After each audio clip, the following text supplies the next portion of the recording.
Hello, hello, hello.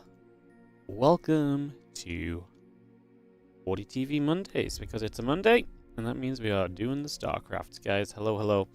Thanks for joining us. Good to see you all. We're going to start the day off with Ryong, if Trigger is here, but that's what we're just working on figuring out at the moment, whether Trigger is here or not.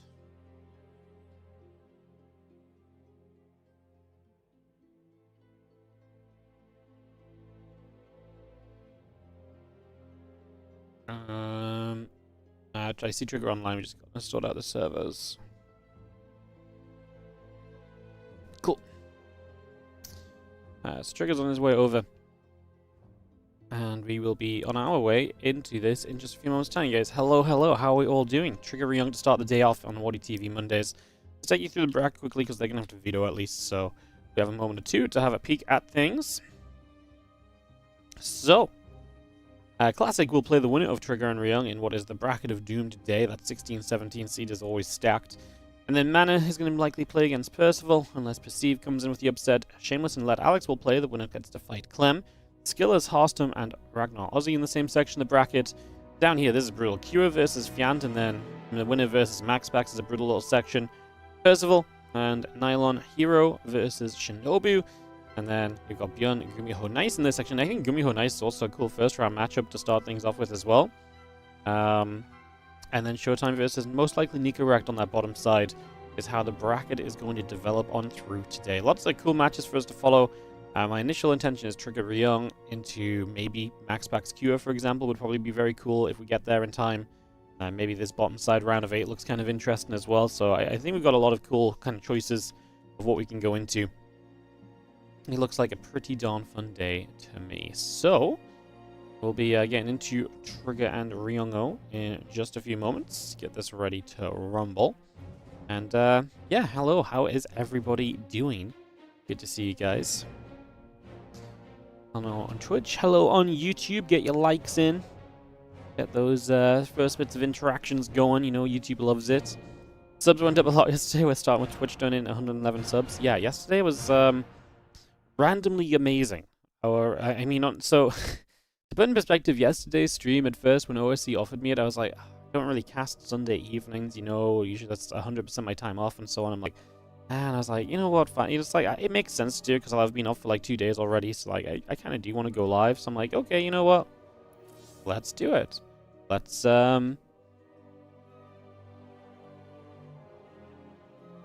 know, let's kind of get this kind of, you know, a rolling. Let's do it. And then when like game series, one of our series, like second series or something, and then game 2 or something, and then the next thing we know, it's like freaking Twitch drop 111 subs, and I'm just like, what just happened? Twitch just dropped 111 subs in the chat, and then Twitch was chatting, the Twitch account was talking and stuff, and I was like, what the hell is going on? Like, WTF is going on right now? And, the next thing we knew, everyone else was like, well, that's a hype train. And then we had instant level 6 hype train. Everyone was like, let's get this to level 7. And then we're at 16, 20 subs, which is bonkers. At this point, like, we may as well just make it 2,000, guys. Like, you know, our stream record was... I actually have some video for later on to inspire you guys, but we have a couple days left of the Twitch gift sub discount. We'll see if we can maybe work up some hype. I have the video of me. Last time we hit 2,000 subs. I say last time. The first and only time we hit 2,000 subs. Which is kind of crazy that that is obviously A, so long ago, and B, something that we're then on the verge of doing again in 2025. Because it was 6 years ago when we hit 2,000 subs. Just to be clear, like, it was a long time ago. Which is pretty darn crazy if you ask me. So yeah, it's pretty nuts, actually. And, yeah, we'll talk a bit more about it later on in the day when we have a couple more people in here and stuff, and we're not just starting things off and everything. So, with that said, for now, let's actually start things off, and let's get some action going as we have ourselves in the bottom right-hand side. The red pro display to start off our first best of 3 today. It's going to be Trigger. He's taking on the blue Terran. In the top left from Vitality, it's Ryong. And we'll get ourselves some BO3 TVP. Ryong's STV going the long way around, dodging the probe, so we are going to get the engineering bay blocked down on the natural without your opponent recognizing that, so they can't do much about it if they don't know that it's coming. So that's already a very solid starting point here. as we get up and rolling in these first few moments. Probe coming about, you see the SCV coming through for a couple of moments, so yeah, a couple of moments of excitement here.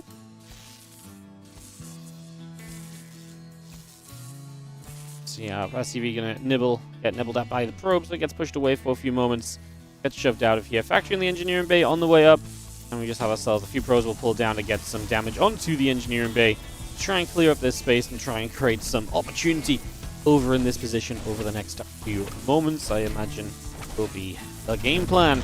Gonna get the cancel on that. There's out there to play help out as well.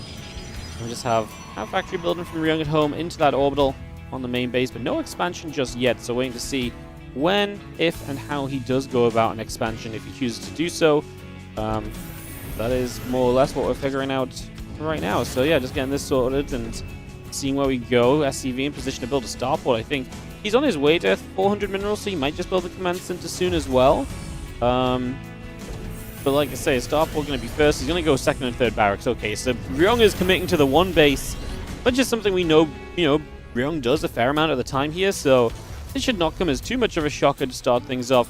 As we do have that Twilight Council coming up, the Nexus, the Adept, and that Warp Gate all coming into play as well. So we get a lot more of that just building here. That Adept very close to being finished up, and that will come onto the map with the other Adept, which is coming across with the Zealot also, just to try and make a little bit of something happen. Two Hellions are going to start to fight against the Adept and the Zealot, which will try and fight back against those, as we're looking to try and deny those getting across the map for some early damage, if at all possible. If we can do that, then brilliant. If not, yeah, not the end of the world, but ideally we do manage to stop that from happening. As the Adept shades to the high ground, and the Hellions continue to kind of just do their thing for the moment, not really too much happening just yet from them. Check in a second or two to see how it continues. These Adepts on the high ground will continue to do their thing. And yeah, two Hellions across the map. Because they took damage, though, it's hard to get in because you're basically going to be running in low HP, which just does not add up in your favor at all. So that really is less than ideal, to say the least. And yeah, we've got to pull SCVs to repair a depot here, which means that, hey, that's SCV mining time lost. We can kill an SCV across the wall as well. So that's even better. Big thumbs up for that. And I like what Trigger is doing so far, as Ryong obviously is committing to the one base. So he's going to have to go full force soon. He's not going to have a lot of waiting around time. Did he not go triple racks? No, he only added on one racks in the end. Or maybe it's possible I also missaw him moving to barracks and presumed it was a second barracks he was about to build. Any which way, he is still a one-basing Terran. So Ryong is still committed here. The Hellion drop into the main is really not going to do much of anything here. The Stalkers just say no. They're going to push that medevac straight back out up the top side. So that's just going to be, like I say, a straight-up denial. We're not going to get anywhere with that at all, as two more Adepts are going to try and come back in to the front right now, try and get up the front and towards that area, and still not quite able to, just for the moment. Viking, Siege Tank, couple of Marines all on their way out as well, so again, a lot of these little bits and pieces on the go, as we just have the Robo Facility, the Gateway, the Blink, again, little bits of everything coming through. A couple of these probes are going to go down pretty quickly, so we do finally find some damage here as Ryong. And these Adepts actually committing are going to go down, so they're going to find themselves in a little bit more trouble than they would have liked, realistically. It's going to be a couple kills that, like I say, they probably weren't really wanting to have happen, because every unit right now is maybe going to come into play in this defense. We are going to have Blink, we are going to have Prism Micro availability as well. That also gives you some kind of counter-attacking potential as well, so there's a lot of options there, basically, as the Prism and the Blink both come online. Marine Tank Viking in that production tab as well, all coming up. As you see, the Stalkers intercepting this army as it moves out, and the first tank goes down already. The medevac also already took a few shots, so it's got to be careful against those Stalkers. Trigger doing a great job of ensuring that this is going to be as weak as possible when it hits his side of the map, and to give him the best possible chance at actually being able to provide a defense against it. So, yeah, Trigger, I think, doing a great job of this so far.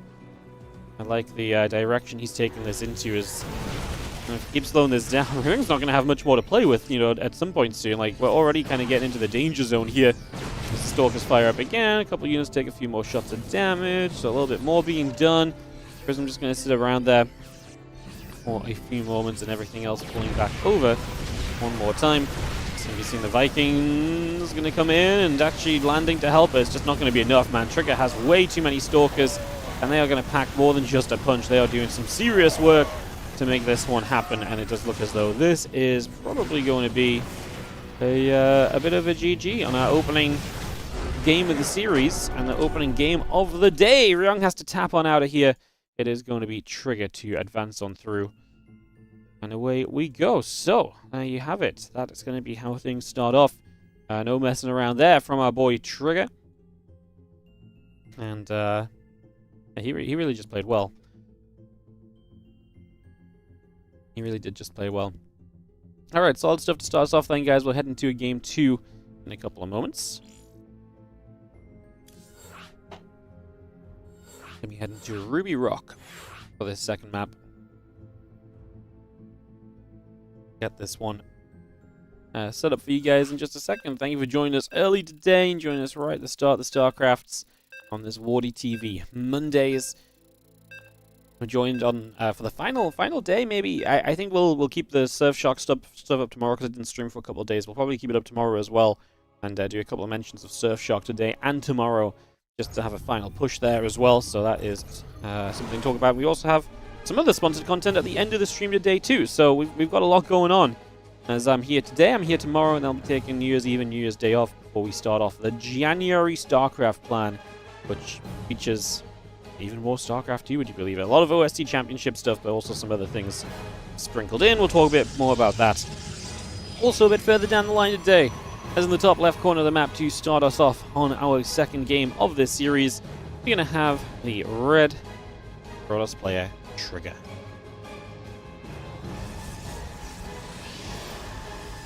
And at the bottom right, our blue Terran is going to be Vitality's Ryong.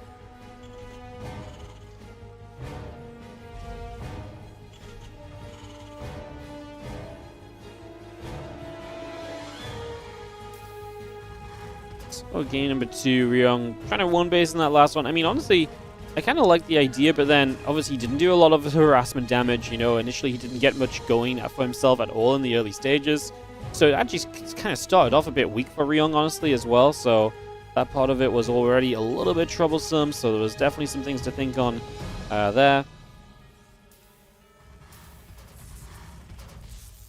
Just going to see the SCV pulling over and just try and get involved for a couple of moments. Probe going to be there.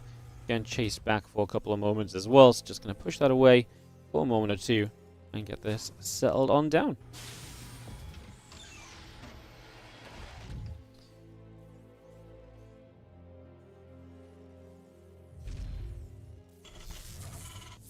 Reaper is going to be the first choice here for Ryong. We'll just follow that for a couple of moments because that's more than likely going to be our most interesting point of contact for the foreseeable future. Again, that's Cyber Core coming up. The Nexus continue to come into play as well. And it's going to be double Reaper because we've got a second barracks coming up from Ryong as well. So he's really trying to get some pressure on the map with this Reaper here.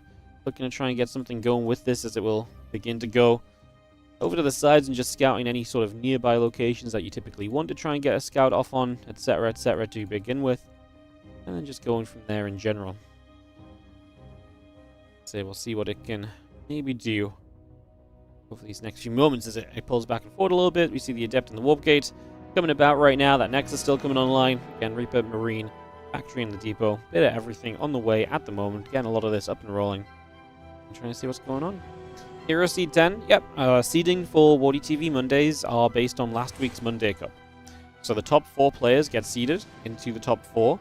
Everyone else gets randomized, and then we do drag players down. So it's basically a randomization of anyone you would consider pro level or as being kind of a big name in kind of pro competition, etc.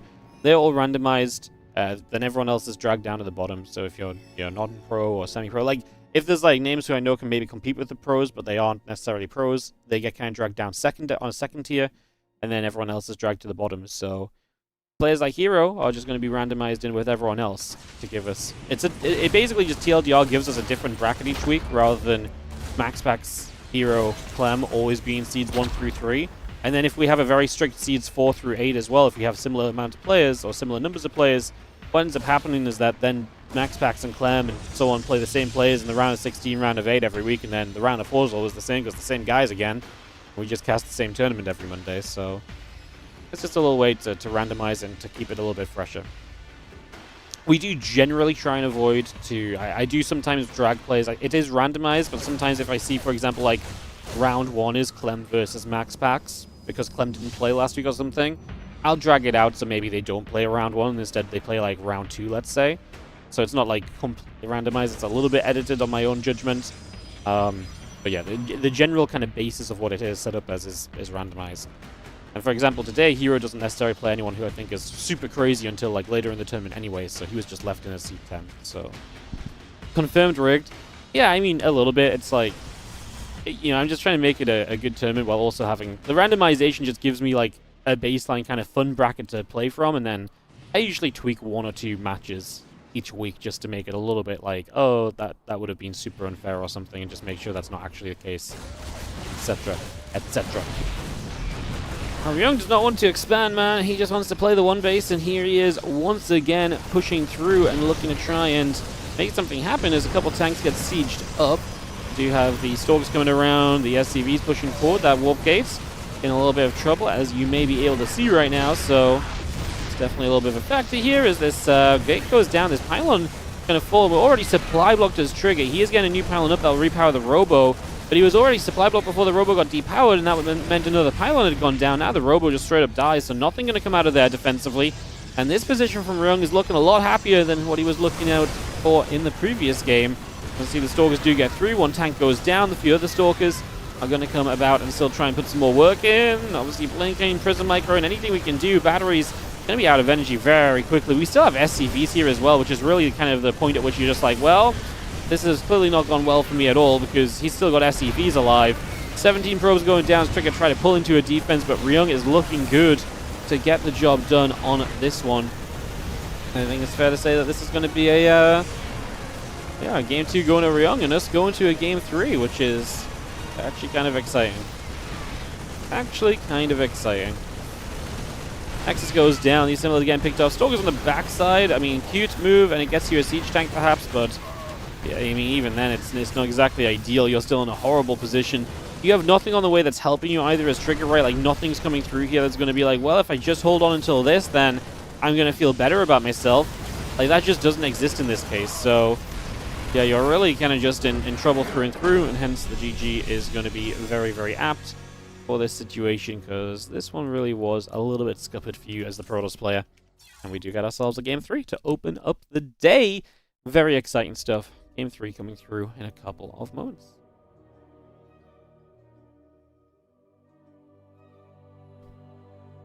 Missed on on YouTube, but good to see Ryong still plays SC2. Yeah, he's actually streaming a bunch as well. Usually when he gets knocked out of these events, he's posting up the next the rounds, casting Korean and stuff. We don't have consistent Korean casters anymore, so Ryong kind of fills that role. So that's cool to see as well. So we're getting an invite into Mothership for Game 3 of this series, so a deciding map on the 3-player map. Insta-start as soon as I get in this lobby. These players are eager to keep it moving. No surprises there. Again, it is going to be a classic in the next round. Like I say, this is not an easy section of the bracket by any stretch of the imagination. This is one of those times where if you get randomized into seed 16 or 17, you're going to have a tough time, because 16 versus 17 is... At this point in time, it's pretty much always still very good players, because realistically, while continuing to see, because you're basically seeing at least, 17 to 20 top end players kind of sign up each week. So if you get seeded 16 or 17 or so, you play someone else who's very good, and then you're playing against seed 1, who is going to be probably the winner of last week's, unless they're not playing this week. This is definitely one of the rougher seeds to get randomized into, but if you're here for practice, then it gives you great practice from the start. I mean, it's kind of a funny benefit as well, right? Like, a lot of people look at these cups as like, we look at these cups as like, oh, the players out here to win some money and stuff. And yes, obviously that is kind of part of the idea. But this is also the players out here to get some practice in, right? And, for a lot of these guys, this is a great, getting a seed like this is actually like, well, I get a really good, fun series to start off with. I get some good practice in right from the bat. I'm not having to play a best of 3 against, some nobody that signed up to kind of play and get some games in and so on. But, like, I'm realistically very heavily favored there. Like, no, this is, one of your better practice games that you can get right off the bat. So there is, there's that kind of a benefit to it. Trying to slide that 6-7 reference in there. Well, by saying 16, 17? Ay. Is this how far that meme's gone, where you have to stretch at every possible opportunity to try and apply it? Imagine pissing off Wardy, he magically hit a Clem round 1. Yeah. Oh yeah, you thought signing Showtime tournament late last week was funny? That's funny. You keep getting seeded against Clem. So random.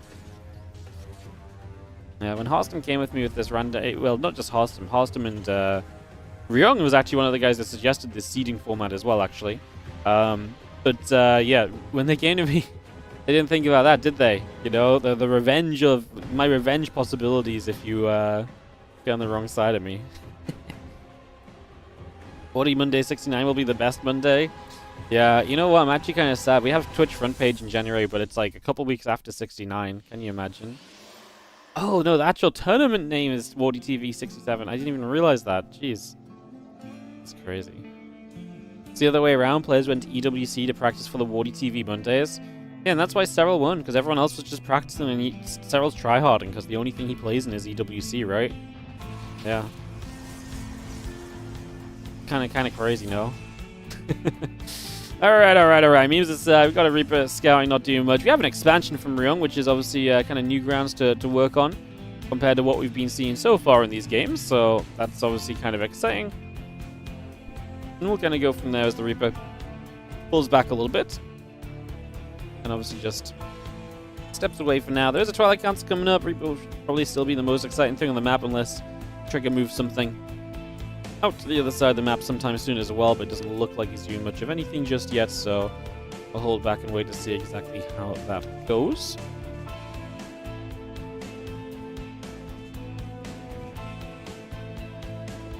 Blink coming through, the Warp Gate coming up, Gateway, double probies, all coming down, the Starport on the way in as well right now, so yeah, a few different things just on their way through for the moment here, bringing this up into play, and things started.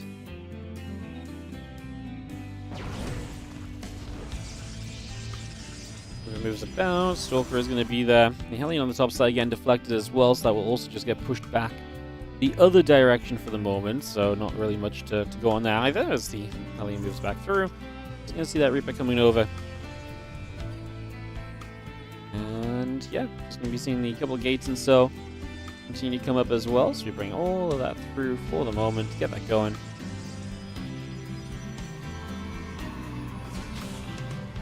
Stalker just going to be there to push the Hellion back the other side. A couple of gateways continue to come online.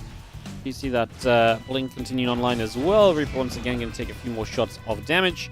And he's going to go down. Stalker's just going to pull back to a little bit of safety here and just try and ensure they're not going to be in any real trouble right now. Just make sure everything is looking fairly cozy at the moment. As again, Blink coming up, Prism on the way.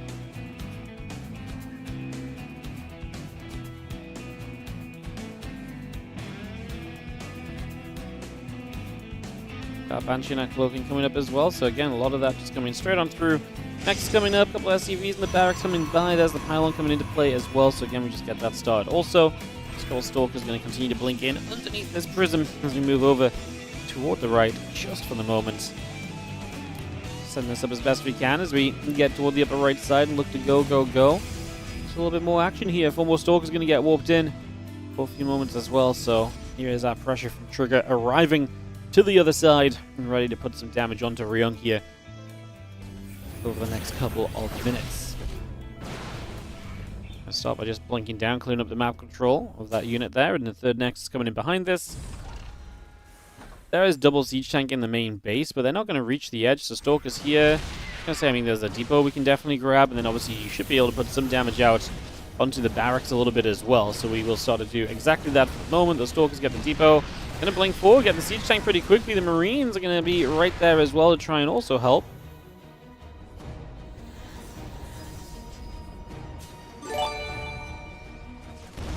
Hey, what's up, Doomwrath? Thank you so much for the 2-month resub on the Prime. Appreciate you. Thanks for priming us up. Thank you so much. Trigger really is just playing the kind of the cuddling edge of this corner. Don't really blame him for it. Kind of makes sense.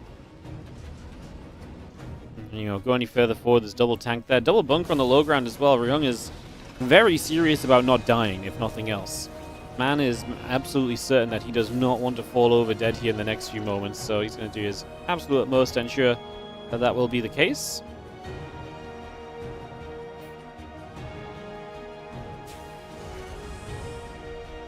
Got a few Stalkers, gather about for a couple of moments. Just going to get set up there for a moment or two. And I'm just going to see the couple of Marines pulling back as well. Just going to be seeing another salvage on one of the bunkers. The Stalker's going to come over to the right-hand side, but I do think we're just getting a little bit too well set up with the tanks and everything at this stage for anything to really be opening out here in terms of possibility or opportunity. Impact, combat shield, and +1 all building, +1 attack, and the charge on the way on the side of Trigger, and 4 additional gates as well, so he's going to be powering straight through big time into the Zealot army. Is going to be the plan for the near future. I have that very ready very soon. As Stimpack, combat shield, and +1 will continue to play as well. And what's up, Sword Off? Thank you so much for the raid. Hello everybody, how we doing? Welcome if you just joined us from the Sword Off stream. Hope you had a wonderful time today, and yeah, we're here with the traditional WardiTV Mondays. On a Monday even. One of the crazier times of the year where we stick the Monday Cup on the Monday. So, hello, hope you're having a good holiday season. New year coming up and everything as well, very exciting. So, yeah, hello, welcome. It's 1-1, this is our first series of the day. Trigger and Ryong, it was a couple of 1 bases from Ryong in games 1 and 2. The first one failed, the second one worked out, and now we have ourselves a game 3 that's gone into a bit more of a macro focus, with Ryong actually going up to a 3rd command center. I mean, first of all, just the fact he built the natural was already kind of crazy. So, yeah, you can see this game very different to a 1 base all-in, which is what we had, like I say, early in this series. But Medevac drop here will linger up to the top side. What's up, DJ Chris Spear on the 25-month resub on the Prime. Happy Monday to you as well, mate. Thank you so much for the Prime. Marines trying to step through. A couple of Stalkers already being chased back. The Robo Bay, the Nexus, and the +1 coming in as well. You see the rest of the Stalkers coming through. Another cool opportunity to try and get a little bit more done here. Stalkers and the Zealots will come about as well, putting some more damage into this mineral line.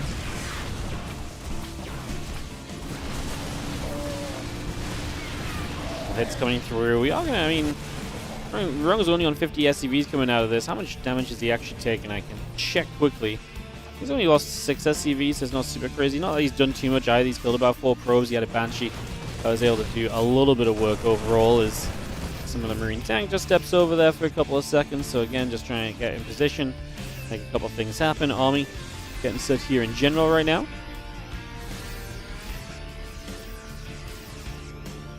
And Ryong's just going. I mean, there's a lot of bio.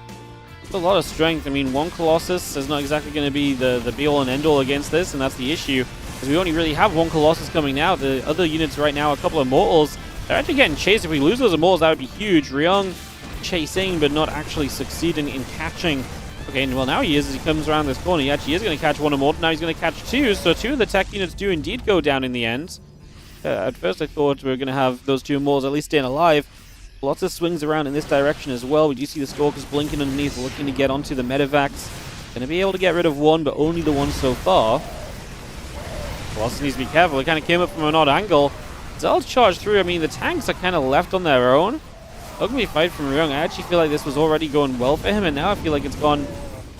I feel like that was as bad a fight as it could have become. The tanks just completely abandoned on their own. There's bio kind of in a weird place. The Colossus comes from a weird angle, and we don't manage to take advantage of that, unfortunately. What a weird little situation. Definitely not what I was expecting. I thought it was going to be much more convincing on the side of our Terran player, the way that they started off and chasing units down and everything, and just clearly not meant to be. So, man, Ryong is going to have to lift up Scarpa, and he's down 15 or so workers. He's going to build a Ghost Academy and a second starport, so he's going to go to a later stage of this game. I'm not sure if he's really set up nicely for that at all after just losing pretty much everything here. Feels like you got to give Trigger some credit now, because he is going to be on the map feeling good. His army's going to be feeling way better than before as well. So, yeah, he's going to be feeling brilliant about this. No doubt at the moment.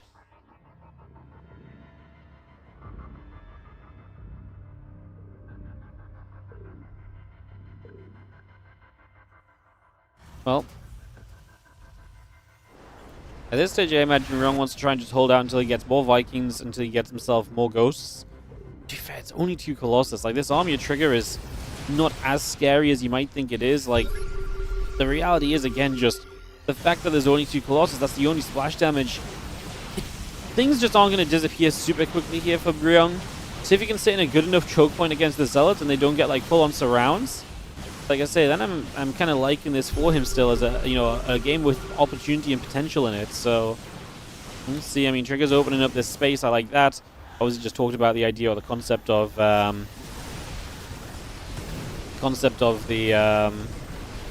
you know, choke points, but that opens up the space to minimize that a little bit. A couple of EMPs come down. The Vikings need to get on top of these Colossus ASAP, as we're starting to step backwards as Ryong trying to find a way to survive this. Gets in the back. Force field comes down. It's going to stop the Zealots from getting through. But the Colossus finally goes down. Supplies are still pretty even here, and I think Trigger has to back away. Especially with no Colossus left, it just feels as though what can you really do at this point? Probably not a whole bunch of anything at this stage, if we're going to be completely honest. It's going to be that getting shoved away there. Colossus and the +2 armor upgrade still coming up. Marine Marauder, Medevac still on the way up with the armory coming into play as well. So all of that's still coming through just for a couple of moments.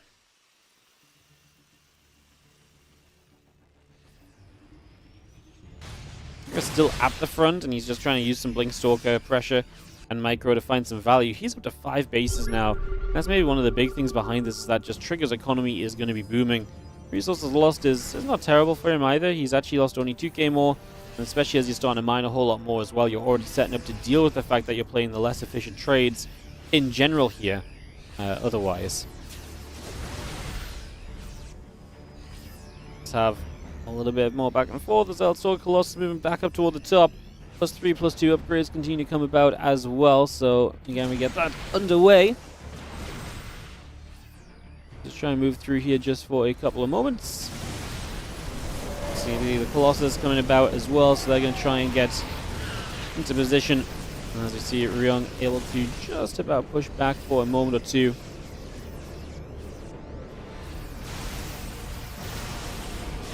Army of Trigger will poke away a couple of Colossus shots onto the factory, so a little bit more damage being done there as well. It's going to be seen again, the +3/+3 on the way through too, so it's going to be nice upgrades. It's already 2-2 to 1-1, so that's a factor as well in this. These Zealots are going to be very tanky, they're going to be difficult to get rid of. It's going to be a big part of the reason why Ryong ends up being pushed back heavily. Again, it's difficult to justify chasing into the choke point though as a Trigger. But if you push him into the choke point, it opens up his third base to attack. And more importantly than anything else, you're just not seeing Ryong progress in this game, right? Like, if he's just constantly stuck defending this third base natural area, he's not getting to a fourth base. Meanwhile, Trigger keeps expanding, improving upgrades, and just getting into a better position for the long term. And I think at this point, maybe Trigger can't even justify the attack through onto the natural. If you can justify that, obviously this game just ends. And I don't think we're too far off that possibility really coming around, so Trigger looking as though he's going to have this game 3 in his control, and looking as though he's going to have himself a way to advance on through. So it's just going to come charging forward one more time. And this time, obviously, we are attacking into that natural area as we've discussed. And as you can see, it is not exactly going well on the side of Ryong, who is just saying he's just going to keep on losing out at this point. I really do not think this gets any better for him at any sort of stage of this, so I get the feeling that this one is looking pretty dismal for our Terran, and that's going to be pretty much rounding us out. Trigger is going to get Ryong to say GG, and we will move on to the next one from there. Perfect. All right, so Trigger gets that GG. MaxPax Q a start. Let's have a peek. Nope, they didn't. Perfect. Then we go MaxPax versus Q. Coming up next, guys, I get into that for our TVP here in just a couple of moments. So, get set up into that, and we can go. Give me one moment to let them know. Perfect. We'll get MaxPax Q coming up for the round of 16, guys. Like I say, a little bit of a stacked bracket section, but that's okay. It happens. We've let the players know, so we should be good ourselves. There we go. Perfect. They're hosting already. And we can go into MaxPax versus Q, guys. Just like that. Isn't that lovely? Love it. Love it. Love it. All right. Get this coming up in a couple of moments then, guys. Get this ready to go, go, go.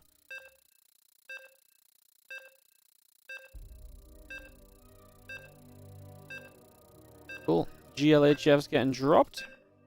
Be able to, like I say, kick this off just momentarily. Countdown's completed. Give us MaxPax coming straight up. Wow, this was really bang on time. A minute later in that other series, and we would not have made it over to this, to be honest. So, it actually works out very nicely. Let's do it.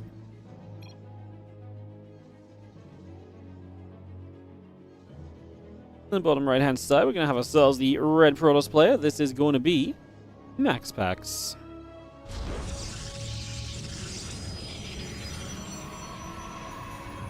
And he enters this best of 3 round of 16 against Kua, who did take out Fiant to get here. Rough first round draw for Fiant, who unfortunately, like I say, one of the lower seeds, just you get 15 versus, this was 15-18, Kua 15, Fiant 18. But similar vibe to the 16-17 kind of situation I was explaining, where it's just, you're going to play someone good if you're getting one of these seeds, and then out of this good seed, you're going to play someone even better in the next round straight away. So this really is one of the worst parts of being RNG'd.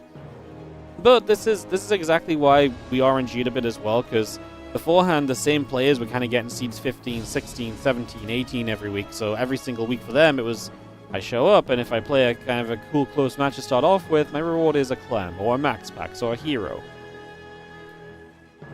So that's, like I say, definitely one of the reasons why we mixed up that format. As you do see, the engineering bay is going to come down right here, so that's going to drop down on the natural already. The SCV pulls off over to the right-hand side.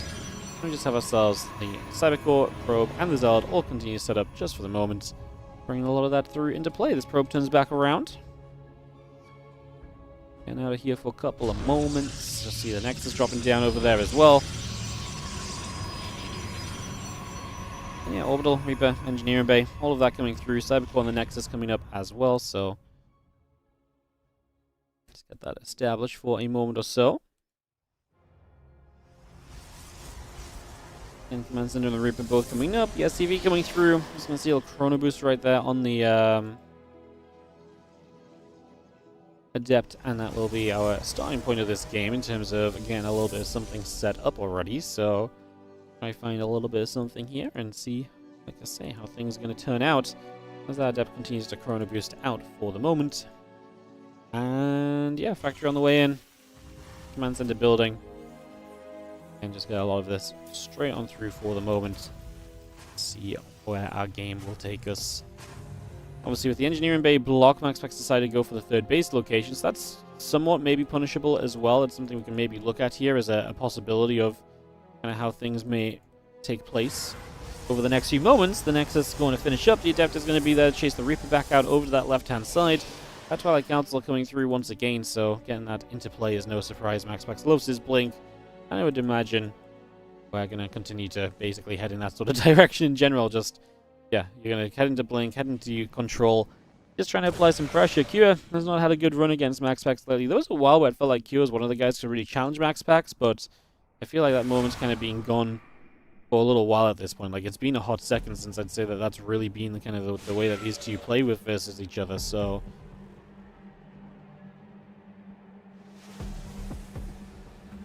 you just see the blink and the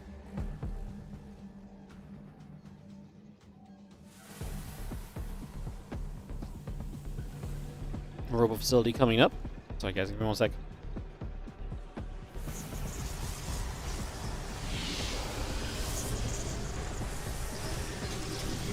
Apologies. Had to grab a quick drink. As you just see, Reaper is going to go down in the corner, so the pros are going to corner that in. That's going to go down, and it's going to be the pickoff made on that one. So it's going to be a nice little cleanup. And as you see, Siege Tank Marines coming through, the blink and that robot facility coming about as well. So we can get that straight into play here. We do have the Stalker still heading up toward the top side of the map, so Stalker moving about, a couple of gates in the robot facility coming up as well. Probes also just on their way in for the moment.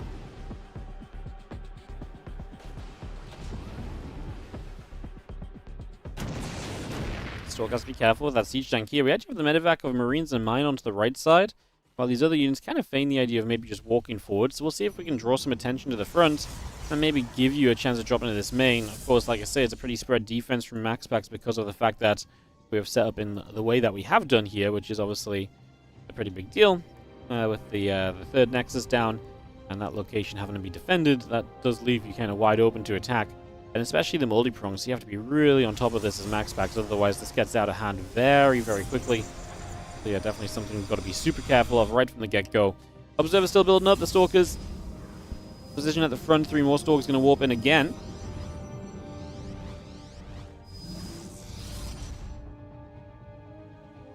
Back over to the right side. Jump in, a couple SCVs already beginning to go down. Storks will shoot at the rest of these Marines, so I got a couple kills, not bad from MaxPax. At the same time, this Marine drop comes in, forces the recall. We love that, because that just forces you all the way back home. I mean, that does so much for you here as Q. He gets 5 probes, he forces a full-on recall. So now the Stalkers are all the way back over here. This just makes your life so much simpler. Because, yeah, all of a sudden, MaxPax is not on the map, and you have way more calm and collected kind of times back at the other side. You can see double upgrades are starting now. Double starport production is going to, or double reacted starport production will start up. So double medevac production can start up as well. But well on the way to the next phase of this game and looking good while doing so. MaxPax will step forward one more time here, and we'll try and put a bit more pressure in. We'll try and make a little bit of something extra happening over these next few moments. Looking to go to the top and get something done as we move into position. Stimpack, Combat Shield +1 coming up. The Marines do scan and succeed in getting rid of the Observer, so it's going to be a pretty good grab to start us off as well. Not a bad starting point.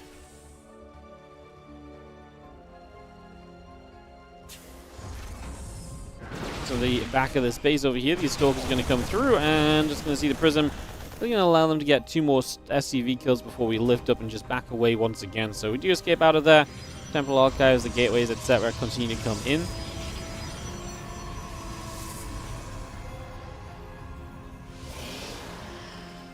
And again, Stem Combat +1 all coming about. Storm and the Charge going to be a part of this as well, so got some extra bits and pieces coming through there. That Storm finishing soon. The Charge going to be finished very shortly. A little bit of the bio already unloading out on the other side, so we'll get straight over there with that for a couple of moments. Impact Combat +1 coming through. Stalkers already firing. A couple of those units going down. We'll be seeing a couple of those forces getting jumped on now. The bio trying to come across there as well. Not going to see too much success on this, just for the moment at least. Bio will rejoin in the center. The few Stalkers go around to the right. +1 in concussive shells all on the way up as well. So again, we bring that into play currently. Just head downwards for the moment.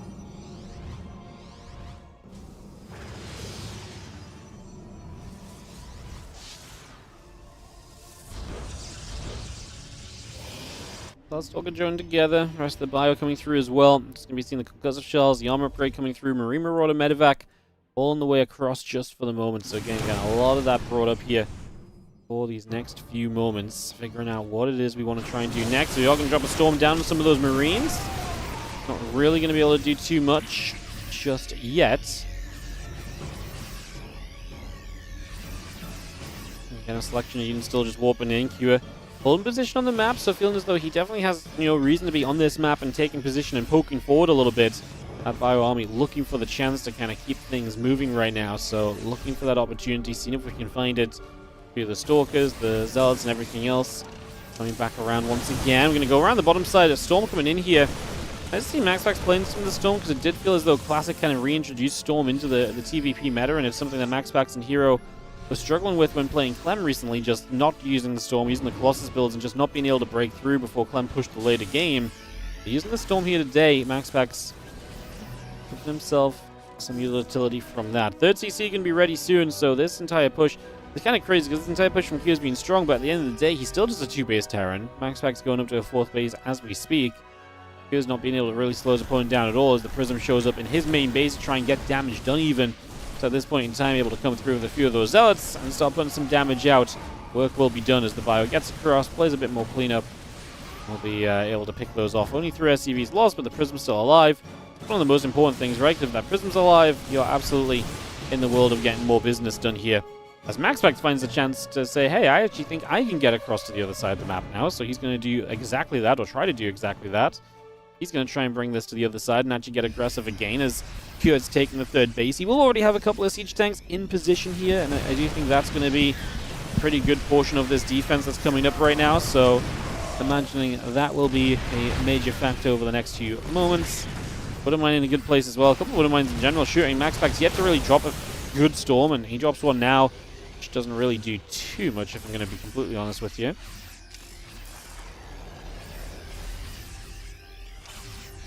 +2/+1 coming about. Those 2 Colossus on the way through. The few probes are coming up as well.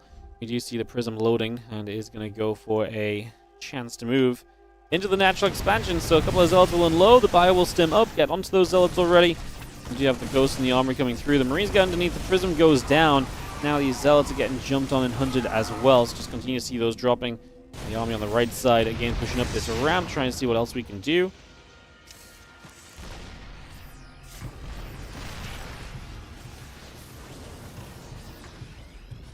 See the overall kind of statement I think we're making is that MaxPax is not succeeding kind of bullying Kua. And that's happened in a lot of the MaxPax just PvT in general lately, never mind versus Kua, but I really feel like Kua's like making a very solid stand for himself. He's kind of holding his own. He's keeping a good solid position in this game, and I just don't think he's being shifted off of that kind of point, and rightfully so. MaxPax obviously going toward 5 bases, but Kua is now heading into Ghost, and he's heading into a lot of these later stage units that typically do a lot more kind of, you know, presence building on the map for the Terran player. Having those units available usually does a lot for you, so kind of expecting to see those play out here in the next little bit of time. A couple of Stalkers already taking some shots of damage. Again, the +2 attack thermal lance all on the way in as well. And the Stalkers will continue to position just a little.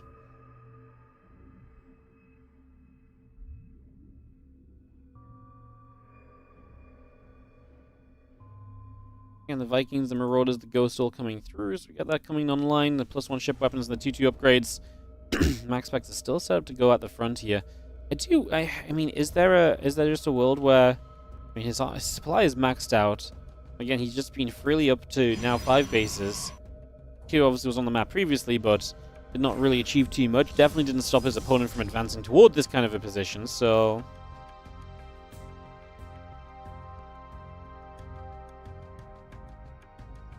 Problem is, I'm not sure MaxPax can run up this ramp. He kills 2 ghosts instantly, though. I mean, that's always going to feel good. It's definitely going to feel like a pretty good start as we actually do just get up this ramp. Storm's coming down, zoning the Terran player back. By zoning the Terran player back, you're going to open the doorway for everything else to be successful here. We do get 4, we get a Colossus. 3 Colossus still alive in their position off over to the top side of this. Now the Stalker's going down quickly. Can we break onto these Colossus here as Cure? No, is the answer. The Archons are standing pretty strong as well. A few of them remaining. The Zealots that remain are big as well. Colossus finally go down to the Vikings, but there just ain't much left. We've already lost 20 SCVs. And MaxPax does just successfully push in for a successful attack, and also hence a successful 1-0 lead in this best of 3 round of 16 matchup. As MaxPax will take the 1-0 advantage. Yeah, for all 35 and 3 subs. See, Mr. Wardy, put my name on the tree. Wasn't a scam. Your sub is renewed. Hell yeah, thank you so much for being true to your word. Appreciate it. Thank you so much. Get A moved. Whoa, MaxPax didn't A move, guys. He also pressed T. He also pressed the storm button a couple times, so, you know. Is it EU or Korea week today for server preference? I have no idea. I will read the rules. It is Korea week for server preference. Korea week. Yeah, I have to read the rules, man. I don't know. I don't know these things. Alright. We are setting into this next game. Let's get this on the go, guys. As we are going to have... Try this again. Let's get this on the go, guys, as we have ourselves in the top right corner. The Red Protoss who will find themselves up 1-0. It is MaxPax from Sidestone Gaming. As in the bottom left, our blue Terran player. We've got Team Liquid Secure.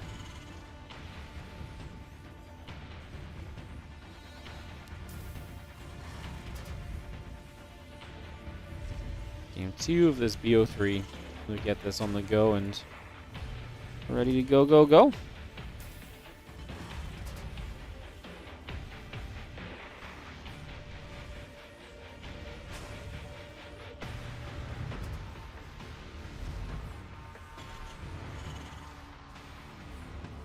They're not, definitely not the start Q wanted, obviously. MaxPax able to take control and get into a good place early, and I really feel like Q actually had some good control himself for a while, but obviously just wasn't able to maintain and sustain that.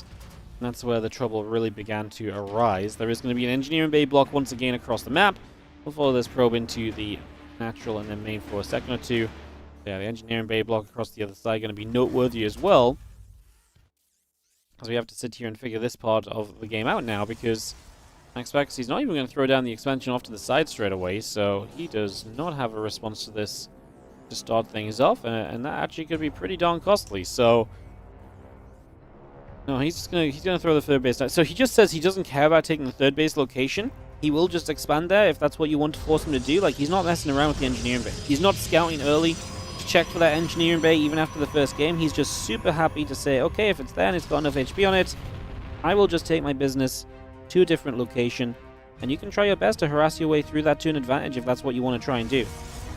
Because MaxPax is clearly very confident in his defense, otherwise he would not be feeling in such a way.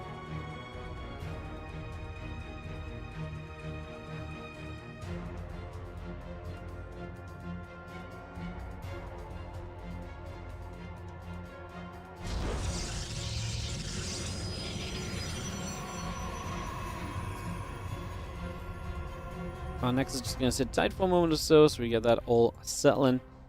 And we figure out what exactly comes in next for us here as we do follow this Reaper. I'm just going to boop around. We'll see, like I say, we'll see if we can deny this Nexus or something along those lines in the near future. Figure that out. Reaper is going to be good to get the probe kill initially. It's just going to take that straight down. The Adept now trying to chase for Mr. Reaper as well. And the Reaper is going to continue to make his case of getting out of there. So he's going to try and continue to get the hell away just for a moment or two.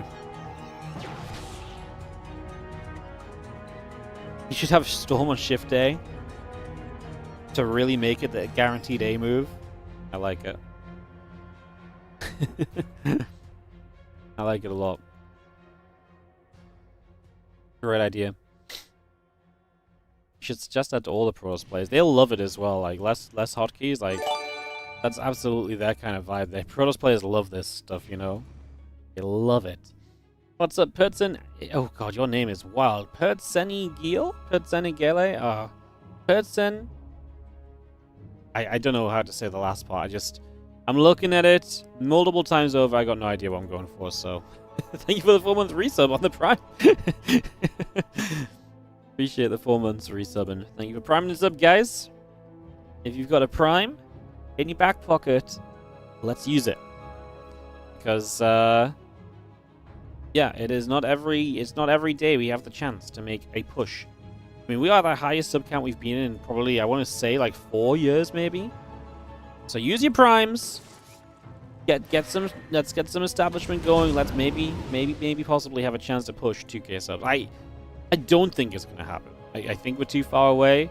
But the fact it's even on the drawing board of like possibilities is really something that's kind of wild. So I think that's kind of exciting.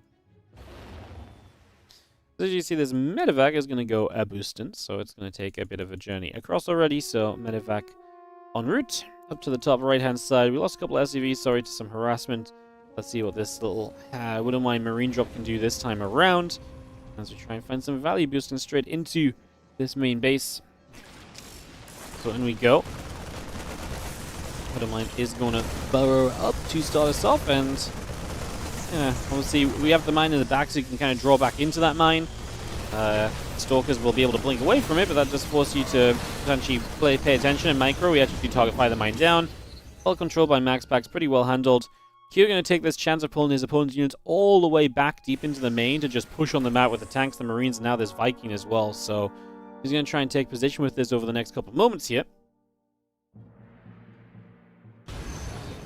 Stalker's getting more damage than 2 with the Prism. Being pretty effective at killing SCVs this game. This medevac comes back in again, a distraction to try and get this army in location. Don't get me wrong, we're going to get set up and sieged. But then the Stalker can just look good, and we one-shot both tanks. They go down super quickly, and this is just not working out for Q. I mean, he's killed 5 workers. That's something, but you're making an aggressive push onto what is still just a 2-base Protoss. And so it's so hard to imagine that you just get enough numbers in your favor there, and Q just says GG, he's out of here. He ain't messing around, dude. Is not sticking around in this one at all. Sadly, not quite the epic series you maybe hoped for. MaxPax advances through to play herO, guys. Do you guys want to watch PvP MaxPax herO? Or would you guys rather... we could wait for the winner of Beyond Gumiho versus Showtime. I think I like that, personally. I actually think I really like that as a round of 8 matchup. So I personally think that that's what I'd like to do. And then we just go from there. It also means we could just try and jump into the Beyond Gumiho series. We could kind of just see how that's going. I know MaxPax herO is a great matchup, guys. You're never going to convince me to do a PvP over other things. I'm sorry. I'm sorry, okay? Yeah, I can't help it. Can't help it. Yeah.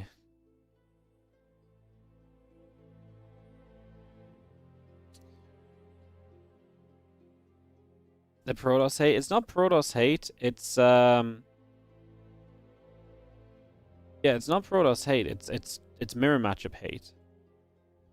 And it's not me that provides it, it's you guys that provide it. herO MaxPax must be legendary. You guys legitimately want to watch 2 5-minute PvPs?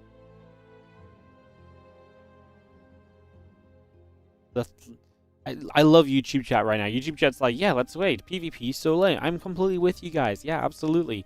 You guys on Twitch actually want to watch 2 like 5-minute PvP games? Do you guys not remember herO MaxPax in the Christmas Day games? That was not that was anything but an epic matchup. I think let's wait for Beyond Gumiho to finish or join them in their series, and then we can go into the winner versus Showtime. I like that more. And yeah.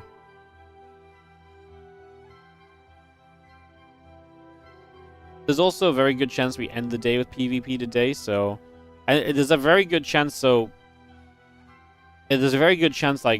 both semifinals could be PvP unless Clem is the favorite obviously in his matchup, but it's not unreasonable to think there's going to be a lot of PvP down the line as well, so we'll wait for Beyond Gumiho.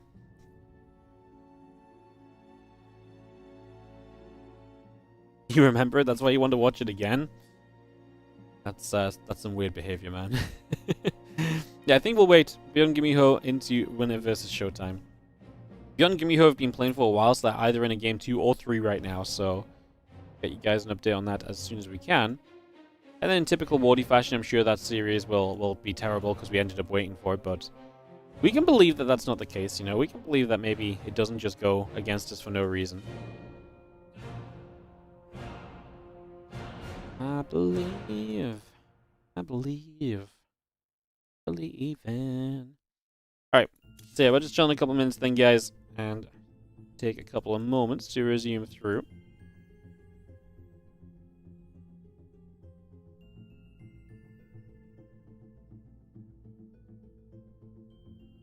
You remember me planning to do a WardiTV anniversary stream? Might rewatch some Cast of Civil War games? Yeah, that was going to be in October. No, that was going to be like back in June. Ages ago. Yeah. Never happened. Never happened. Never happened. Maybe never will. I don't know what to do for the... I mean, this year's the 10-year WardiTV anniversary, but I'm not overly convinced that that's going to be...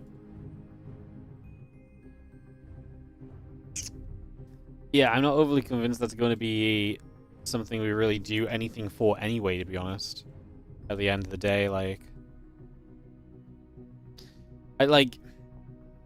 we'll probably do something, but originally I wanted to do WardiLAN, and I'm a little bit scared that it's just not going to work. I don't know if I have the belief to be like, WardiLAN, you know? But, yeah, I don't know. Next June, maybe. We'll see how busy June is. I was just so busy this year that I was just... The thought of doing any sort of streamathon, long streams, like, committed, like, in the middle of the year was just like, ugh. It was scary, man. Didn't sound fun, you know? I was, too busy with other stuff going on, so... Yeah. You remember the 2K sub clip from ages ago? Yes! I have it here. The 2000 sub epic speech. I don't know if I can play it, because I don't know if it uses music that's going to get copyrighted on YouTube.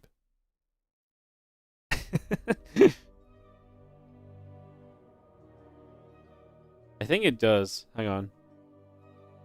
Let's have a listen. Okay. No, it definitely uses music.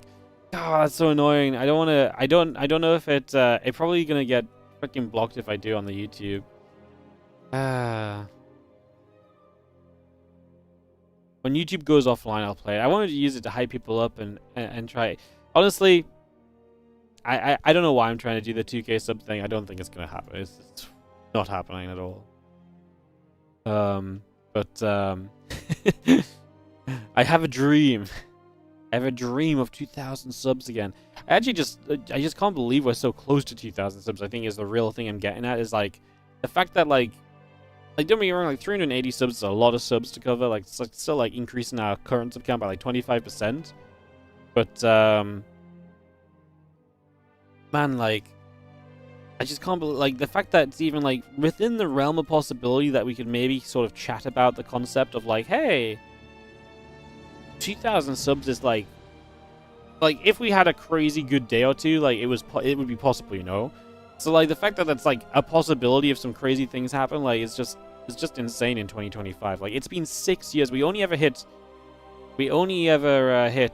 2,000 subs one time, and that was during COVID.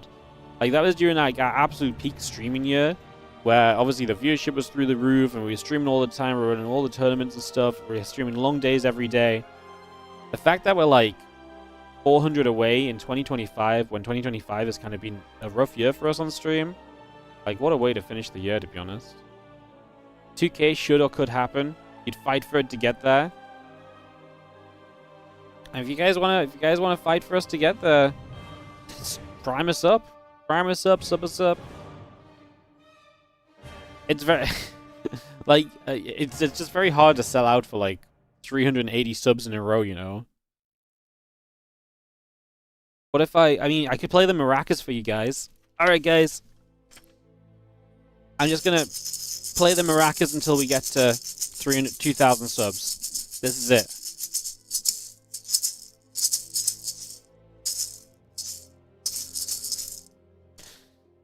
Okay, probably not gonna happen. Black Bear with the YouTube membership gift. That's not gonna help. That doesn't put the sub count up. I mean, I guess if we combine YouTube memberships in, to be fair, like if we combine YouTube memberships in, like we're closer already. But there's no way to actually officially combine those, so it's not ideal, I guess. It's tough, isn't it, guys? It's tough. The maracas are back. The maracas are back. Subscribe if you wanna hear the maracas.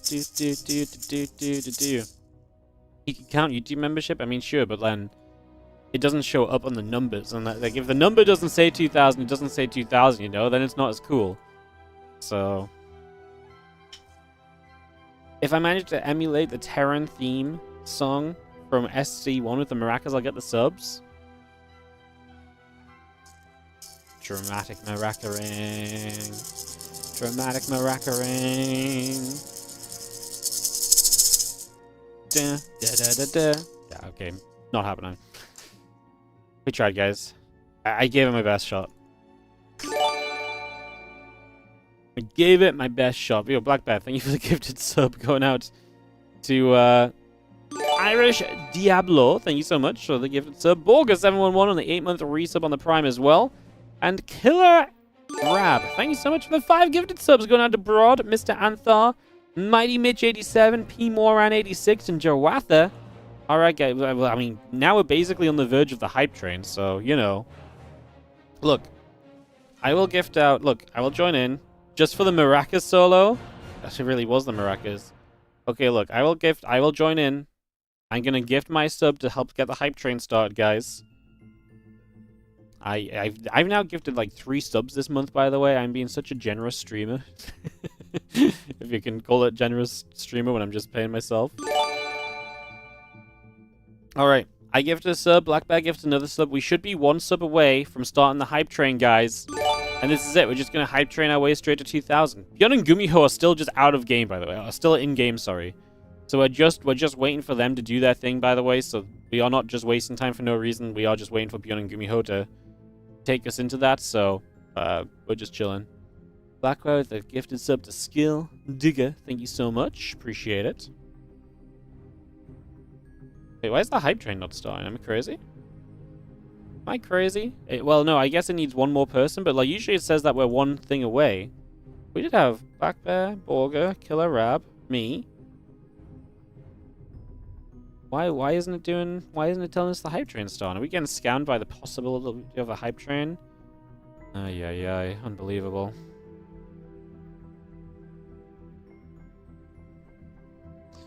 Unbelievable, guys.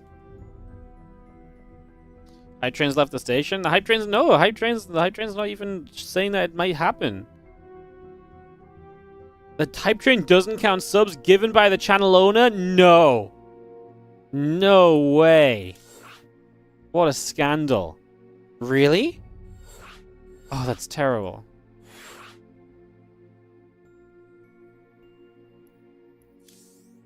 Alright, well then we need 2 people to just prime us up. I guess. It's the last Monday of the year. Yep, this is it, guys. If you don't support your WardiTV Monday Cup today, that's it. WardiTV Mondays are over. If you actually try and go to next week's WardiTV Monday, it doesn't exist. Because low-key, it's being cancelled unless we hit 2,000 subs. I'm holding the Monday Cup's ransom. That's what we're doing now. Holding the Monday Cup's ransom at this point.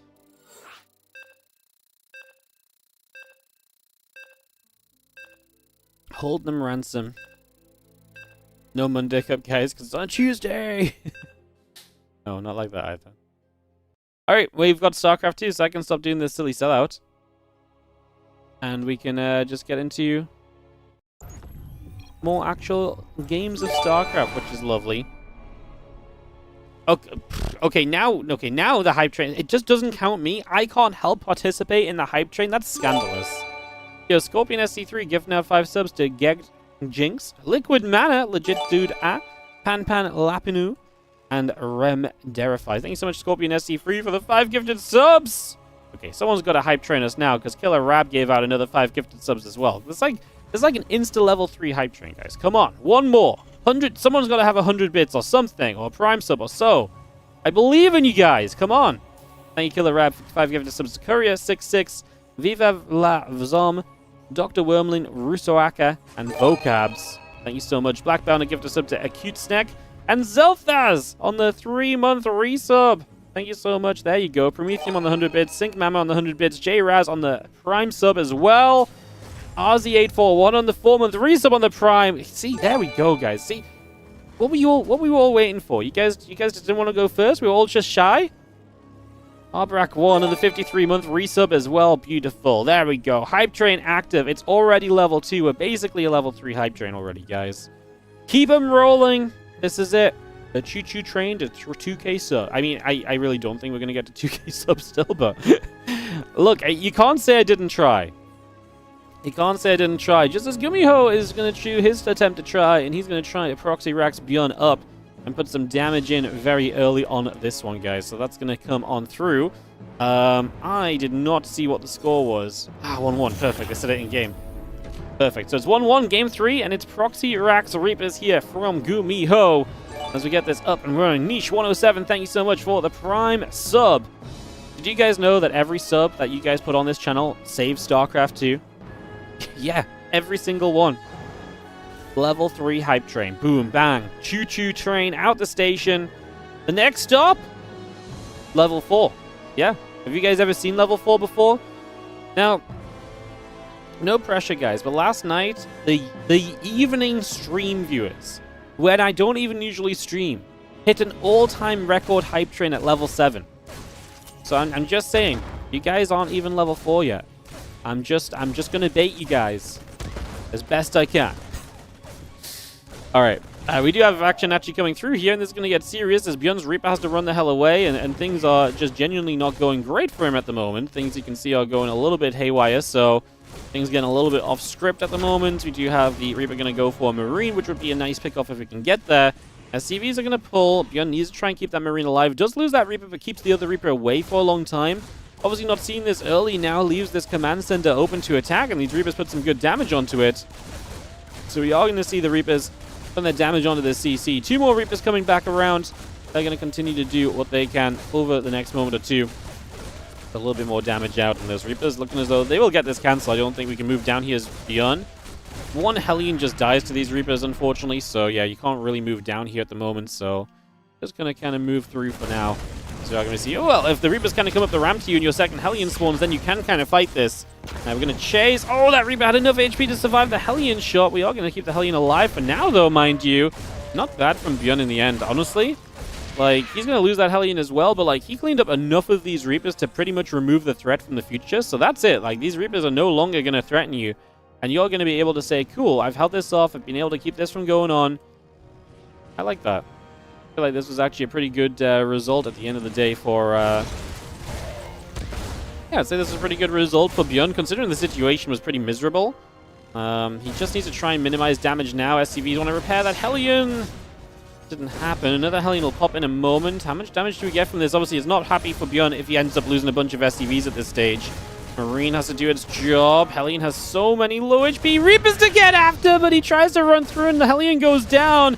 That's going to be GG, and Gumiho is going to take the 2-1 victory over Bjorn, and that is going to be that. So just like that, we are going to have ourselves a...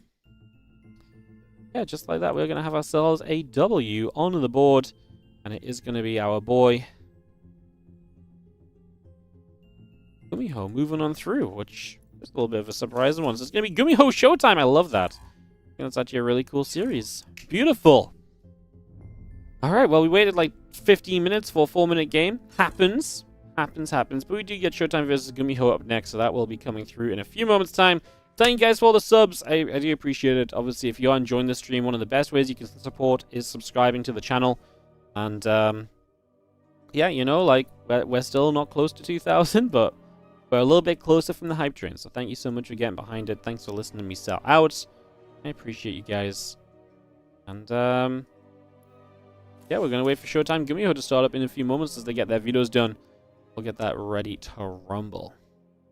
I'm also about to play ads, and if you want to support the stream, subscribing gets rid of the ads. So, you know, if you want to not watch this set of ads coming up, bam, get your subs in right now. I'm giving you the pre-warning to kind of dodge the ads, guys. This is not an everyday deal. This does not come around every time, okay? This is your chance to have the pre-warning on the ad dodge. Take it while it lasts. Take it while it lasts. Bam, bam, bam, bam, bam, bam, ads. See, everyone now is regretting the ads they didn't dodge, huh? Alright, we're gonna turn the sellout down. I feel like we've sold out enough. Selling out's hard, man. I feel like there's such a fine line of like this is a reasonable amount of selling out, and there's so much of a like there's a fine line of like selling out and it's okay, and selling out it's like, God, can you shut up already? I feel like I'm at the point where I'm like, God, can I shut up already? That's where I'm at, straight off the bat.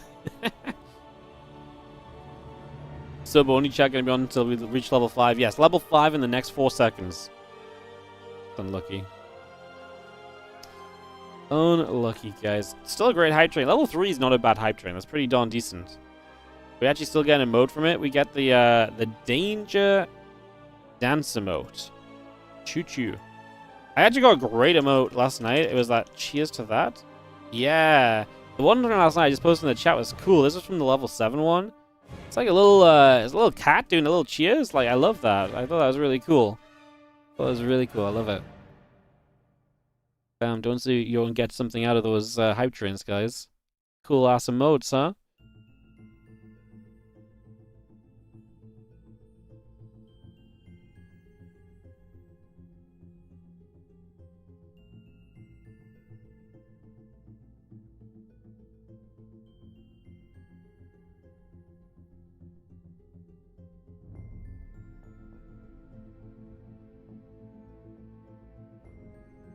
Cool.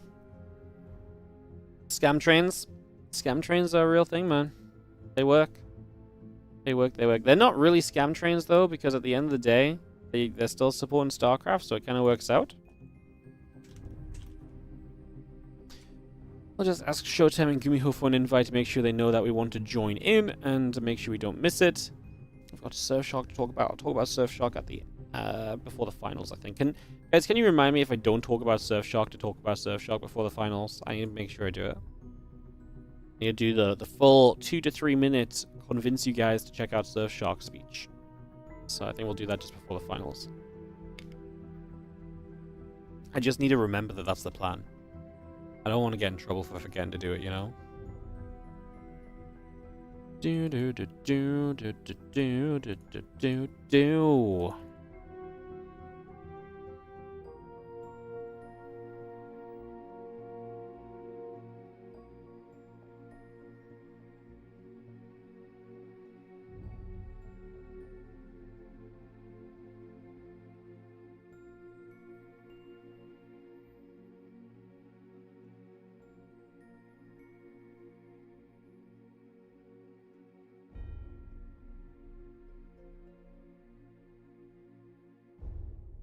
Alrighty, guys. Alrighty.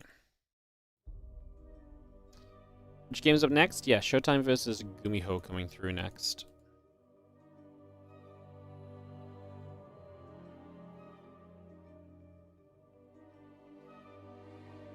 Could be a good one. Genuinely looking forward to it.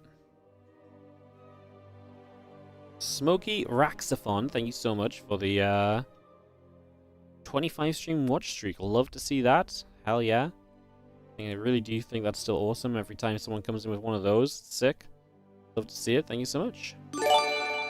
These guys always have bad games. Yeah, Showtime and Gumiho have played some great games of StarCraft 2 in the past. Yo, Ed Benom, how you doing? 62-month resub. Appreciate you. Thank you so very much. Thank you. Appreciate it. Thank you so much. Alright. Oh, Indy's here as well. My Observer Man is back. What a day to be alive.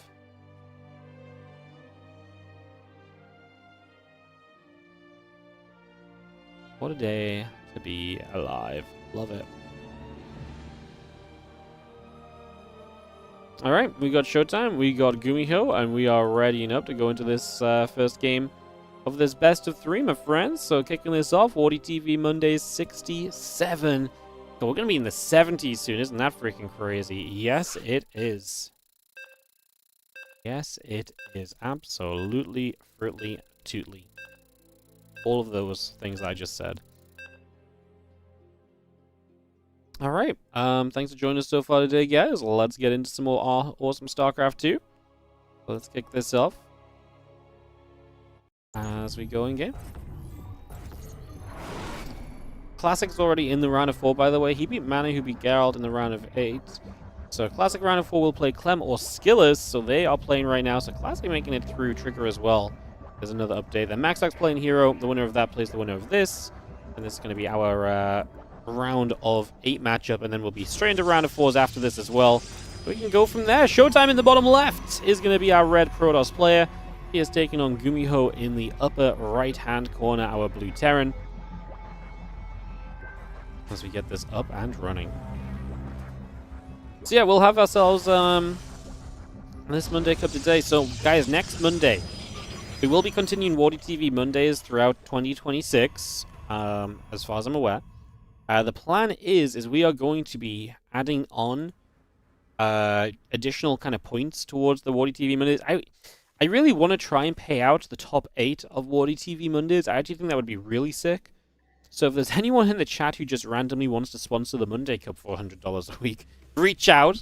I don't think that's really going to happen, but, you know, you never know. Sometimes you say these things, and someone's like, I could be a WardiTV Monday sponsor.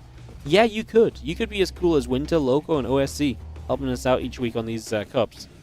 As, yo, what's up, V Winter Mute? Thank you so much for the 63-month resub. So yes, the point I'm really getting at, though, the point I actually want to make, is that what we will be doing is we're going to be giving out WardiTV points on Monday Cups, and they're going to start building into the WardiTV events that happen kind of throughout the year.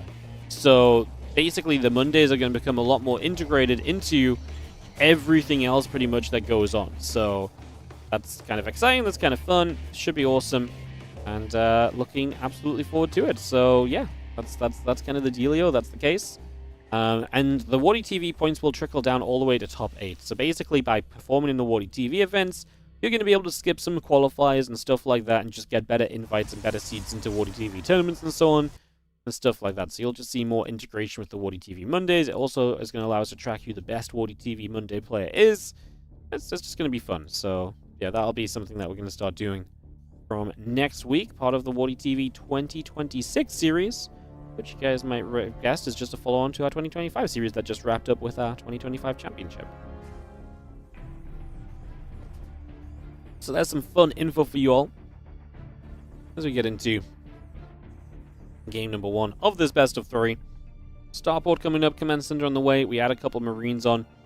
Just going to be seeing the Sentry, Warp Gate, Twilight Council coming through. A couple of probes on the way out as well. And yeah, just going to be having the Nexus Chrono boosting out a probe. The hallucination starting to go across to the upper right-hand side of the map. And just start pushing over to the other side. Again, Cyclone, a couple of Marines continue through. Maybe one day we'll have a Wardy Monday champion who isn't Clem. What you mean, like, of all-time Mondays? Someone who's won more than Clem overall? That would be crazy. Maybe Classic, man. Classic won last week. What if he wins today, knocking out Clem on the way? Bam. He only has to win, like, another 15 or so. Surely that's doable. Never say never. Cyclone locks on. Hallucinate Phoenix dies. That is going to be a pick-off. As the medevac and the Marines continue to come about, charge, gateways, all coming online here as well. The probes will continue to produce on through. That warp gate just coming up for the moment. Again, continue to get ourselves settled in for a little bit of action here. Work our way through this and decide what will be happening next. Charge coming up and online. The next coming through. The pylon continues to get into play as well. So again, just a little bit of everything coming out right now.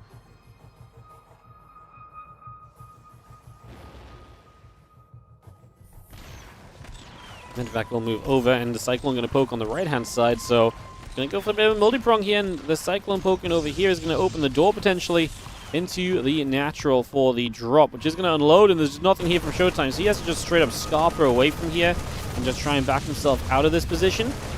He does bring the other Stalkers back along now, so they will try and fight. It's the hallucination across the map. That is not so important just yet in the grand scheme of things currently. As you just see, the Siege Tank Marine and Stimpack is starting up as well, so continue to get a little bit more on the go there as the extra Marines continue to come on through, get that set up. And yeah, Marines, Stim, Blink, Nexus, Forge, bit of everything still coming online here just for the moment.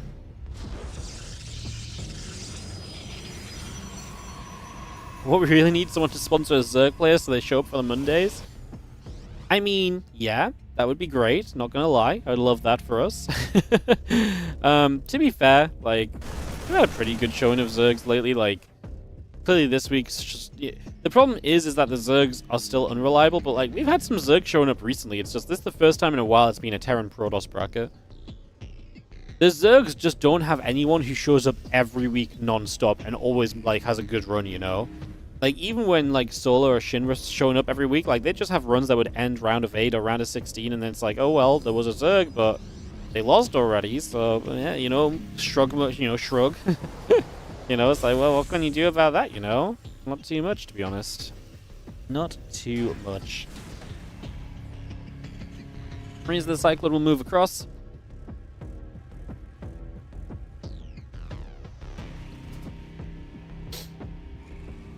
As that +1 combat shield coming through, the Cyclone locks on, the hallucination goes down. We do see ourselves a few more warp-ins there. A couple of the Zealots are coming through into play right away, so just going to get that straight into place. As we have ourselves the +1, the combat shield coming up as well. So yeah, Marines, Medevacs all coming through, the Robobay and those gates are going to be coming about as we speak also, so just getting all of that up and online here at the moment. Marines and the Medevacs gather up. Just going to be seeing again that blink finishing in a mode or two. Get that underway. And get ourselves ready to go. Let's just have the Marine tank. Is going to take a chance to open up these rocks. So Gumiho able to start coming across the map already. And getting that rolling here in the next few moments.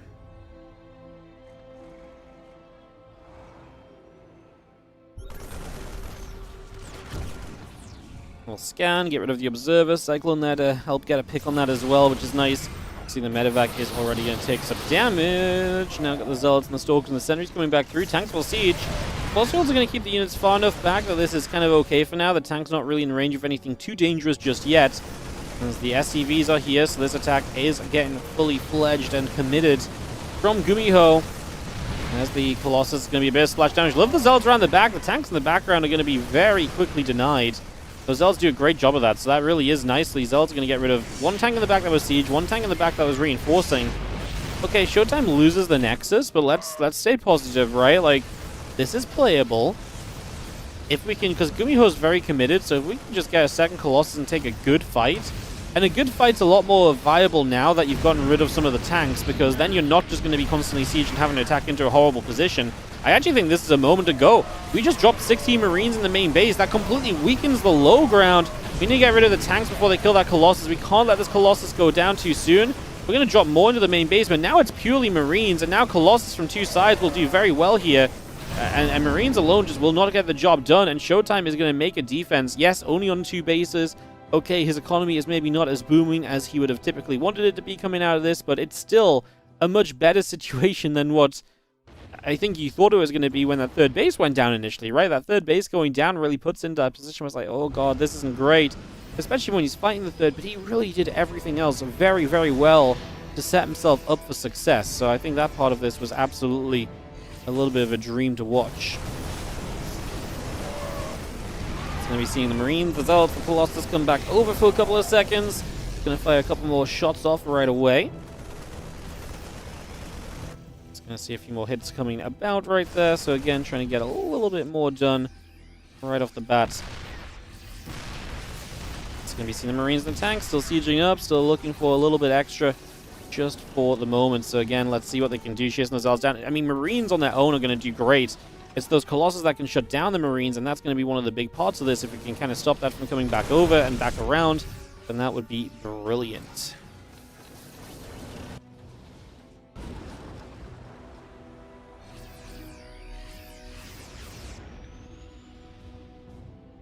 We've seen the Marines coming back through. The medevacs are going to be there. Just going to be having a little bit more pressure forward for a second or so. Just going to be seeing the Colossus, the Zealots, Stalkers all gathering themselves up.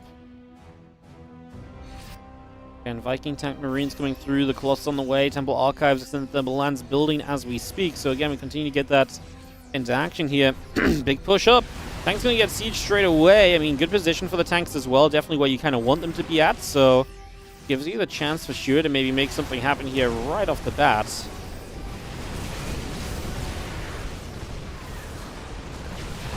Colossus is going to get shot at. Just going to be seeing some damage from those. Just going to be seeing the Marines, the tanks continue to gather together. So still seeing those gathering up as well here currently. Colossus will keep firing. The SCV is going to take some damage. Zealot's coming in from the other side. Does Showtime have enough to clean this out? I'm still believing. I'm not giving up hope just yet. As you do see the Colossus pushing down, the Zealots are going to come charging around the other side. Stork is going to get involved as well. Tanks still being picked away at, and Gumiho is going to say GG as Showtime will have the defense necessary to make this happen. And that is going to be a 1-0 lead here for our Protoss player. And he is going to get the defense after defense after defense that was, like I say, necessary to get himself to winning position in this game 1 against Gumiho. So, good start from Showtime. We'll take this into a game 2 in a couple of moments. Let's wait for them to host, and we'll get straight into that, guys. So Showtime Gumiho will resume. Get back on track.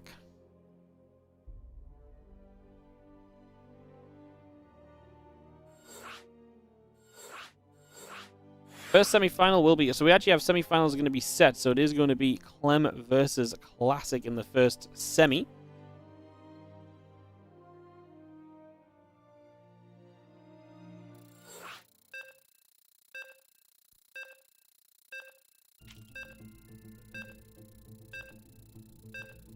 Perfect. All right, let's get this on the way, guys. We are counting ourselves down and into this. Let's get this going. Let's get it going. Wow, wow, wow, wow, wow. Gonna have ourselves in the top right, starting things off. The Red Protoss player here is gonna be Showtime. So, herO dispatches of MaxPax apparently. So herO is gonna play the winner of this series. 2-0 over MaxPax. He's on a streak against him lately. So it's going to be, sorry, let me get this straight. So it's going to be Showtime versus Gumiho, and then after that we're going to have the Clem Classic rematch. Then we're going to have the winner of this taking on herO, is going to be our plan of action, guys. So that's going to be how things go. That's going to be where things head to. Just letting you guys know the drill and the situation and what StarCraft you have to look forward to. Be some great games as we kick this one off into game number 2.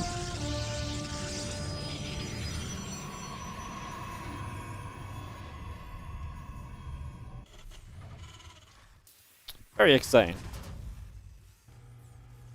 Clamsick.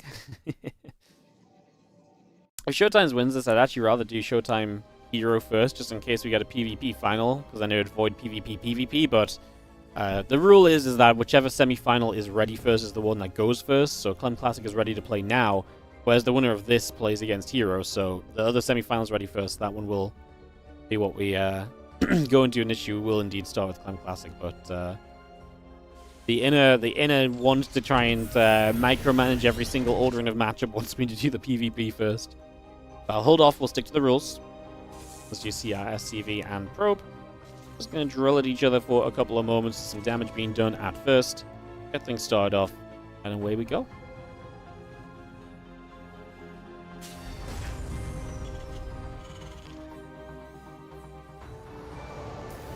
Cybercore coming up, Nexus on the way. Probe building. As we get started here, again, that factory coming online, the Reaper coming up as well. Get this on the way through for the next couple of moments. That Reaper settles straight into play and comes across the map as Gumiho looks to see a bit of what's going on. Again, good win against Beyond in the TVT. Played some longer games there as well. I know we saw like a cheesier kind of 2-racks game, but there were some longer games involved in that as well that we didn't see. Like the game we waited on was like 17, 18 minutes, so Gumiho playing well lately. I do think he's not kind of as good as he has been in the past. And it'd be interesting to see if he can find something against Showtime and if he feels the need to once again just be super aggressive or not. Like, those are the things that are really going to tell us a lot about where this game kind of goes and how things kind of end up in the end. So we'll see that. We'll see what happens here. Let's just have a couple of moments for ourselves to get everything rolling. To see the Reaper is going to fight against the Adept for a couple of moments. So a few shots in there straight away. The Stalker going to fight. The Reaper will take a few more hits as well. So a few more shots coming over just for now. And Stalker Warp Gate coming into place, and yeah, the Twilight Council building in with the gateway as well. 2 Reapers and the Hellion will gather up.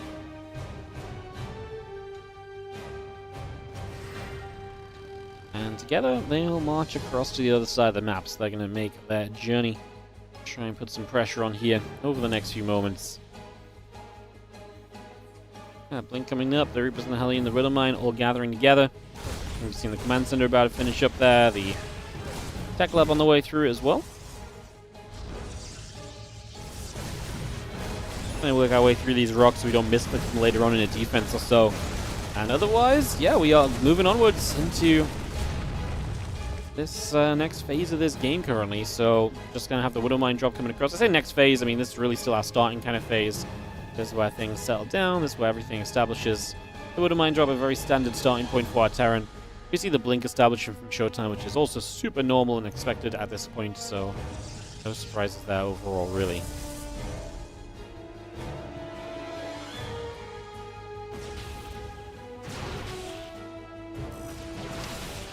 First Widow Mine is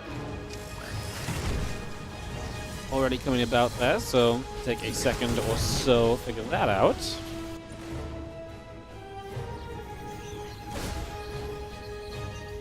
Stalker's gonna shoot, Reaper gonna take a couple shots of damage as well.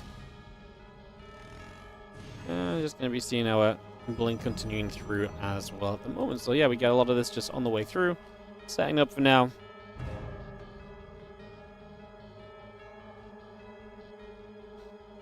Impact Marine, Siege Tank, Medevac, again, bit of everything on the way through.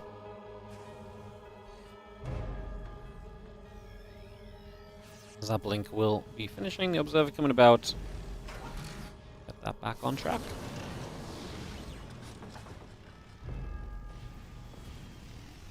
Marine Tank will push forward, the SCV is going to come across. Just going to be seeing the Stalkers already getting chased away for a little bit. We've seen the Marines, the Hellions, microing a little. Just going to be coming back and forward here, and we'll see Gumiho on the shove to the other side. You do see some reinforced Stalkers showing up. We will have Stim Pack by the time this is ready to go. So, by the time we reach the other side, say ready to go. Obviously, we're moving across right now. Gotta keep enough units alive for that to be important and for that to even matter at all in the first place right now. We're not really there just yet, so like I say, I gotta kind of figure that part of this out currently. As you see the... Oh, medevac! Oh, that's a great blink. Blinks in, targets the medevac. We expected the siege tank to be targeted, so we put the tank inside. That's gonna go absolutely nowhere. Oh, that is a brutal move, and that's just a great move by Showtime. Just great way to target fire. Shuts this down straight off the bat. Bam, bang, bop. And we are going to have Showtime with the 2-0. So Showtime 2 and Gumiho 0. See, this is why I'd love to pay out the top 8. Like, maybe we just find the funds to pay out the top 8. Because, I really think it'd be nice to...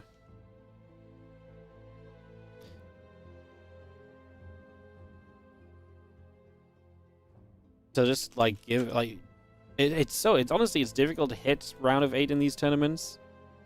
Maybe we can just try and find a way to pay top 8 a little bit, because, I really think it'd be a cool thing to do in 2026 if we can. I'm gonna look into that. If we have 52 cups in 2026, it'll cost us like $5,000 to pay top 8. Just cancel one of our bigger tournaments, it'll be fine. Alright, no, well, I'm gonna look into that a bit though. Maybe I can do some jiggling of the money, because I think it'd be neat. I think this make this a better tournament. Alright, we're just going to be taking a moment or two, guys. I just asked for a couple minutes from the players just so we can run some ads out and you guys don't miss the very start of the game or anything. So just running those now, and then we'll let them get started in about a minute or so and jump into Classic versus Clem. So Classic Clem best of 3 in the semi-finals. It will then be Showtime versus herO in the semi-finals. What's actually really fun about this is that Showtime is one of the highest... so we actually have Clem, herO, Classic, who are 3 out of the top 4 most kind of represent players in the finals of all time in Monday Cups, and Showtime is actually in the top 5 for most represented in the finals. He's won 1, lost 3 for 4 appearances. That's tied with Solar. He was in 5th place in that... Oh, sorry, in 6th... Sorry, they're both behind Beyond, who's actually had 6 appearances, but the general point is that it's kind of cool to see these guys who make it to the top a lot, even if you maybe don't expect Showtime, because, like I say, he maybe doesn't win it all the time. He's been in the finals a bunch, so he's definitely been there looking to provide that sort of scenario and everything, so... Yeah. Alright. We are going to start this off in a moment, guys. Like I say, we just wanted to give the ads a little bit of time. As soon as the players are ready, I'm happy for them to begin now, so we can get this going. Starting and everything else. Beautiful.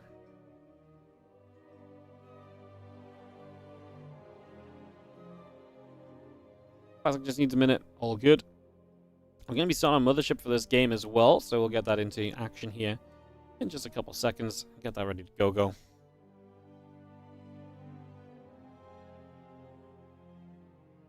Get this ready to kick off.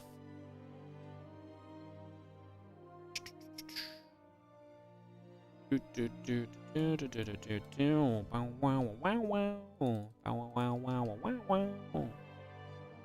know what I'm singing for. One of them days.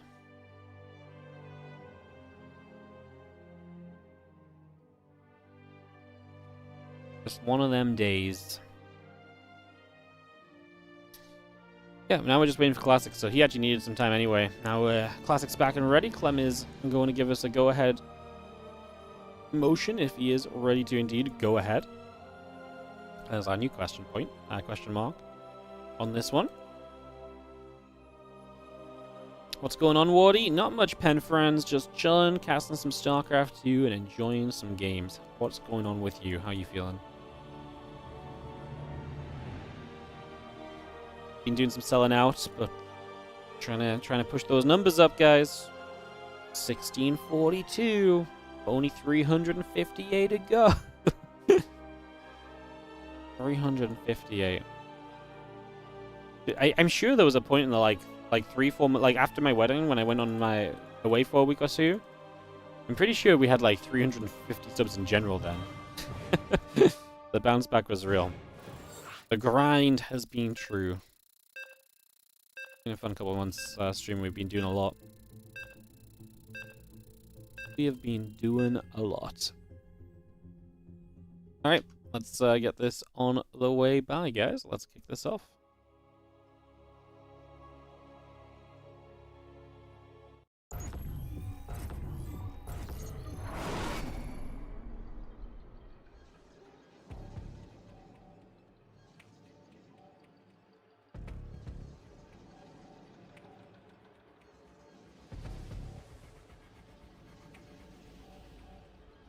In the top left-hand side is going to be our red Protoss player. This is Classic. Taking on the blue Terran. In the bottom right-hand side is going to be Team Liquid's Clem to start us off on this one.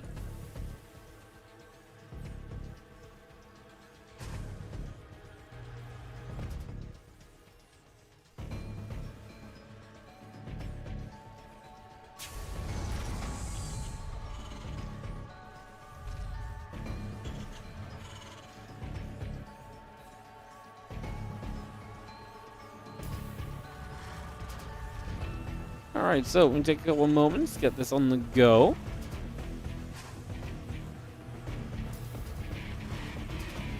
And we've seen our couple of refineries coming up from Clem as we get into this semi-final matchup. WardiTV Mondays 67, bringing the big boys out to play today, aren't we?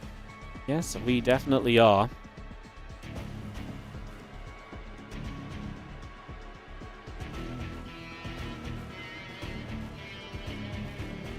Yes, we definitely are. Barracks coming through here. Take a couple of moments, get set up, see what we want to try and do.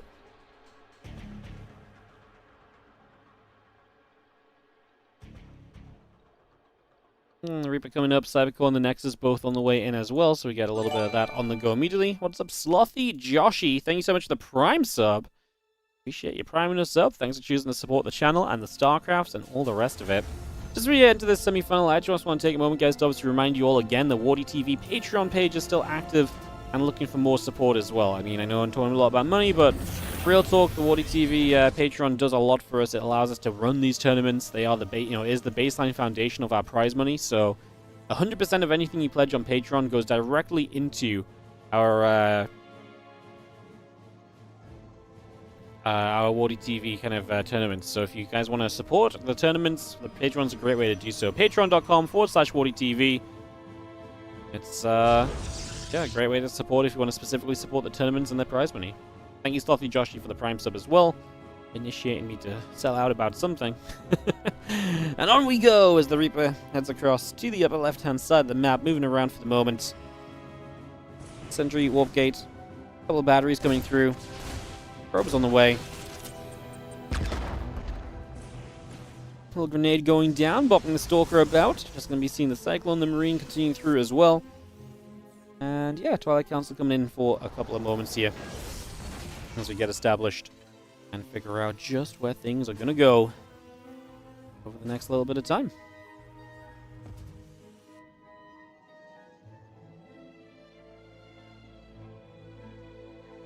The Cyclone coming about, Medevac is on its way, so we got a few bits and pieces in there. Stalker and the Sentry going to be able to help push back a little as well, so just going to get some work straight onto that. BSTV's gathering together, no surprises on that one either, just for the moment. And yeah, that Stalker just going to sit tidy for a couple of moments as the Reaper is going to get turned around as well. How's the reception of this 3-player map lately? I think Mothership's one of the better 3-player maps we've had. I think the bigger issue with Mothership that we've seen is that in order to make it kind of playable as a 3-player map, it is very large and defendable. I think large and defendable gives you a lot better games than what the other 3-player maps give, right? So, yeah, I think it's been pretty good. I don't think anyone's like super upset about Mothership. It gets kind of a lot of play, honestly, in the map pool, all things considered. So, yeah, I'd say this map's been kind of. It's been getting its love. It's been getting its fair share of respect, I'd say. That's a good way to put it. Just going to be seeing the Cyclone Marines tank going to start firing through, so just going to put some pressure on as we are going to see Clem showing up early, so he's not messing around. He wants to get Classic freaking out of here. Great grenade! Going to bump the Stalkers back in toward that army. You love that. You love to see that for sure. As we now have the rest of the Marines, the Cyclone, the Viking, and try and get involved as well. So again, just going to try and come straight through with this. Couple shots going off. The Cyclone goes down. I don't think Clem will do much more. And when I say not much more, he killed 2 Stalkers and a Sentry, which at the end of the day was not really that efficient. He had a great grenade, but it didn't really lend itself to anything. And that's going to maybe be the bigger issue of it all here. As you see now, these Stalkers chasing down. They're going to find some additional value as well. You can see the Vikings trying to land to do a little bit extra here, try and get a couple of final pickoffs. We lift up the Viking, but the target's on the medevac. Putting units in the medevacs today does not seem like a great idea, honestly, as the medevacs keep taking the brunt of the damage. 5 Stalkers died. Resources lost will be double the effectiveness here from Classic as it was for Clem. And obviously Classic did not take economic damage through this. He's only just starting his 3rd base now, as Clem will be defensively placed enough with that tank to keep him alive. The Stalker's low enough. We actually step forward with the Marines. Classic not expecting it, so does lose one more Stalker. Gets a Marine forward, but at least Clem, I think, should be happy with that. I don't think that's something you complain about at the end. I think the general position for Clem is not exactly great, though. And there's the Temple Archives coming up. When you've seen Classic play Clem lately, the secret to success has definitely come from that Temple Archives and from that Storm and from that ability to kind of just control the game with the zoning Storms. And he really does use them to zone. He does so much, pushing into the bases of Clem while forcing him back with the Storm play. So, excited to see how that will continue as we see Storm and Charge both coming up. The additional gateways are still coming through. A lot of that on the way over. Just have ourselves a few moments here of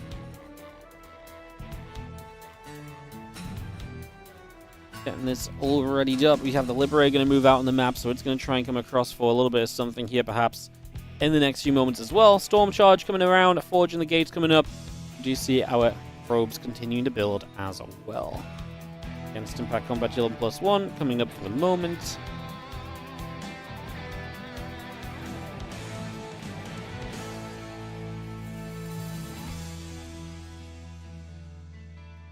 Going to be having the Marine tank will step forward as well. Just put some pressure straight on toward a few of the Stalkers that are over here. So right off the bat, those Stalkers taking some damage. We'll see the Liberator coming back around the top side. It's going to get rid of a High Templar if we're not careful. I don't think it caught the High Templar. They might have done that. No, I think it killed a probe. I was waiting for the probe to show up on the side. High Templar did get away. As we waste one shot onto a Stalker that was already blinking. And this Liberator going to try and unsiege and run. I was going to say he's like a one shot short of being able to actually get away from that, which would have been pretty darn impressive if we made a getaway from that scenario, I think.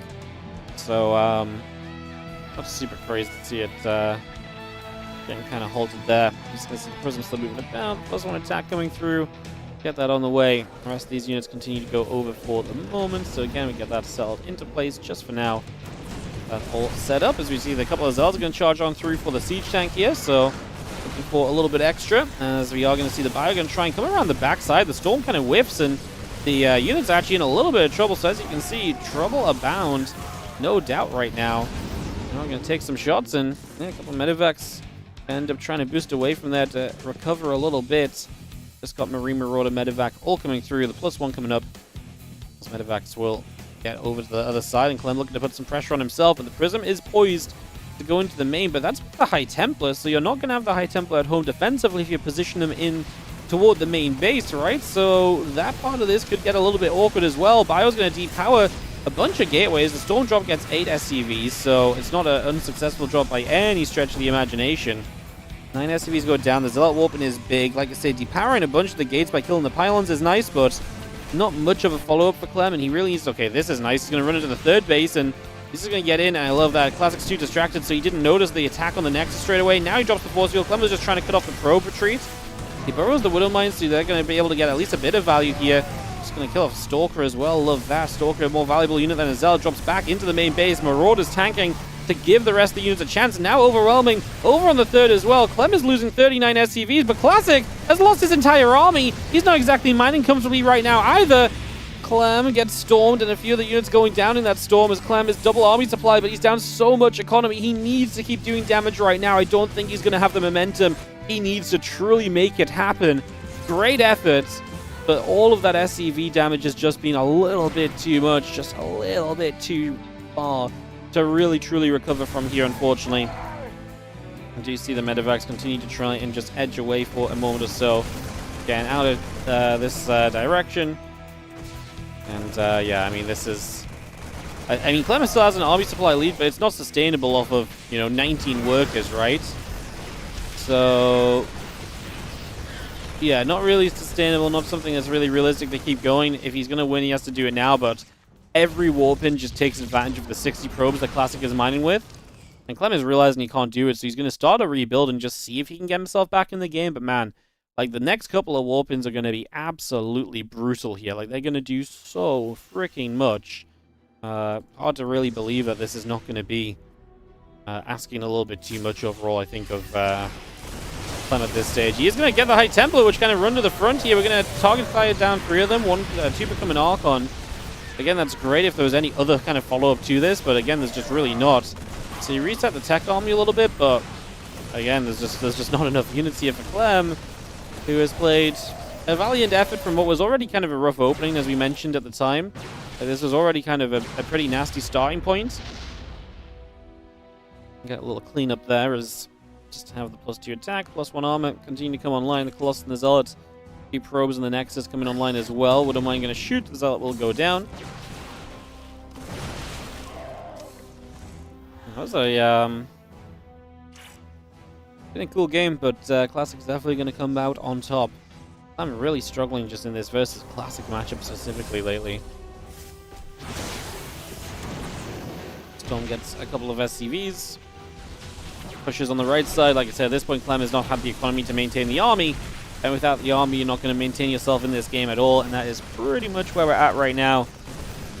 That's the point of acceptance. As GG gets called, and Clem taps out of a game 1 to give Classic the 1-0 lead in this best of 3. Alright, we will get into game 2 then in just a moment, as we'll have them host us up and get a chance to see if Clem can bounce back or so.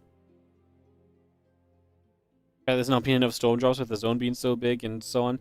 Yeah, I think Storm Drops have been pretty effective. I mean, every time I see a Storm Drop lately, I feel like it genuinely kills a bunch of SCVs. But it is expensive, and it is a world where maybe you need even more Storms at home than you needed in the past, so there's definitely something to kind of stop and think on there for sure. As we get ready to host into this next game, guys, so give it a moment or two. Get ready to kick this off in just a second. Ready, GLHF. GLHF says Classic. Cool.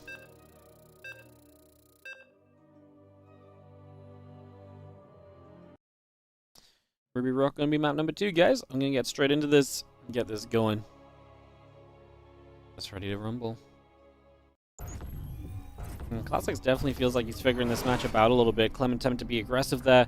A very different vibe to what we've seen a lot of from him lately, because he has obviously been playing a much more kind of defensive style generally, but yeah, that's clearly a little bit of a difference in that regard, so still not working out for him, still not exactly the way he wants things to be going, which obviously is unfortunate. Let's see if he can bring it back in the bottom right side. The player with the 1-0 lead is going to be Classic, playing some great games so far. Has had a lot of PvP in the bracket today and will face PvP in the finals if he is to win this semi. Clem is our last non-Protoss player standing. He is the blue Terran in the upper left-hand side of the map.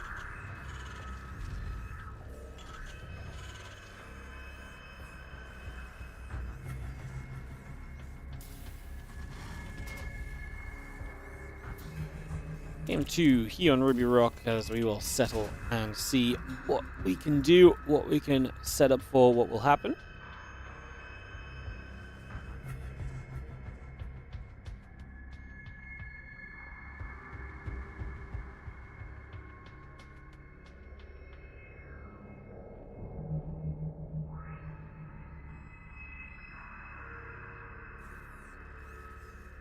Barracks will finish. Next is coming down. Everything looking pretty normal for the first couple of moments, but it really is just the first couple of moments, so I don't have too much to shout about just yet.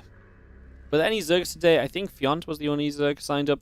Lost to Q in the first round, so yeah, it was a very Zergless day. I think Reyno's still not interested in playing while he's back home for the holidays. Solar and Shin don't seem to be around. Rogue is actually kind of a rare occurrence. Rogue does play these cups sometimes, but not consistently. So yeah, the Zergs just are not consistent players, and so I'm missing them today, unfortunately.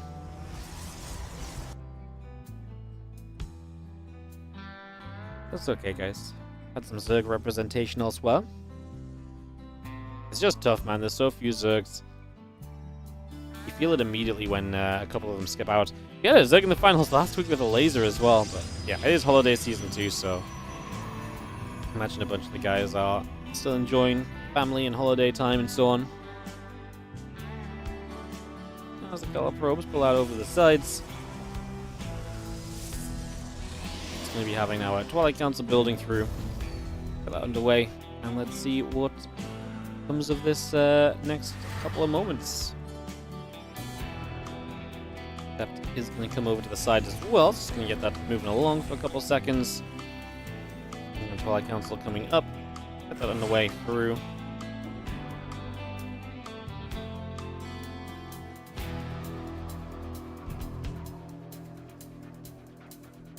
Cyclone going to be coming through with 2 more barracks behind us. I'm going to take another different approach in this game, just very kind of aggressive with A, the Cyclone, and B, the barracks as well. Going to keep you in a very aggressive spot overall, so it should be kind of interesting to see how it pans out. And you see a little bit of movement here initially, so a little bit of movement on that, see where this goes.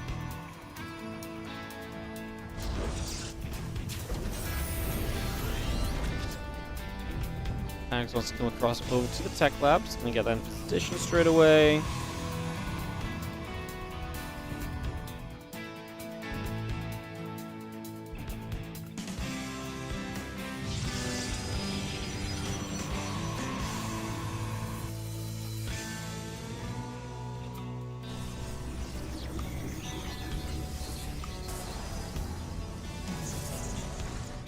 Be seeing the gateway coming up as well, so Robo Facility Gate coming through, Stim in the +1 coming about also for the moment, so again we get a lot of that coming by.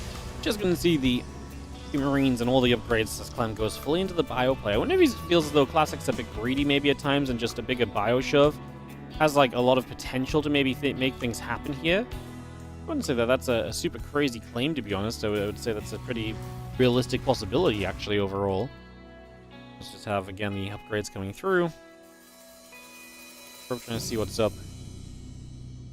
Sight to behold as we just get settled in for a moment. Stalkers will come blinking across to the map. Again, Stimpack, Combat Shield +1, all coming through as well. So again, a lot of that on the way up right away here. Just get that straight into play. And the bio coming over about. We get settled down for a moment or so. And just see the rest of the bio gathering up as well.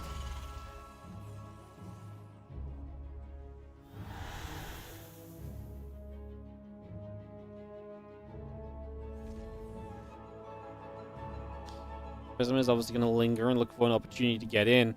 Clem's finishing up the bio upgrades, and he's going to have the medevac soon as well, so we'll see if he wants to try and do anything else in this, but it does not seem as though it's going to be anything too crazy or aggressive in the end. He might be a bit more feisty with the way that he got set up, honestly, but obviously just not how he wants to play this. It's all good. He's going to see the bio, going to keep on trading against those Stalkers. The Prism going to have to hold back with this as well. Bio now getting a chance to stim in after that Prism, after the rest of these Stalkers here, and just trying to find as much damage as you can get. The Prism actually goes low, which means you got to be very careful. Classic losing those Stalkers. Charge will be done shortly, and that helps a lot in playing defense. And Clem loads up that one single medevac. We'll look to try and capitalize on just a lot of the Stalkers being on the map, and then just try and say, well, if these Stalkers are on the map, what are you doing everywhere else? Is going to be the kind of the big question on our mind, right?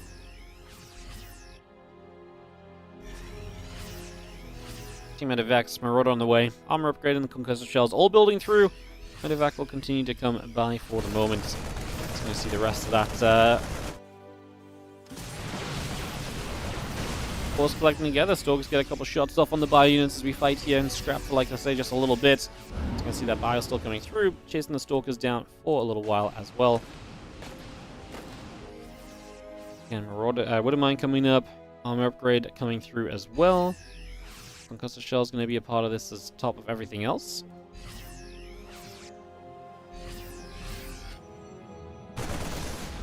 The Zealots will be here. I mean, these few Marines won't do much. Classic's third base. Okay, they will do a lot because actually Classic runs all the way to the left-hand side to fight that. So a few of his units out of position. The Zealots he leaves after this are not enough, and this third base is in some trouble as Clem jumps on it. Widowmine's going to go off onto the Zealots. The Stalkers blink forward aggressively. If we run out the Zealots here, Stalkers will be in trouble, but he got rid of a bunch of the medevacs, and that's actually going to do a lot of the work we need to kind of keep this going for the moment. So this actually stays a very viable kind of push forward here, and a little bit of a shove that's actually going to go pretty darn well. A couple of Zealots trying to do what they can for the next couple of moments also as we set back up.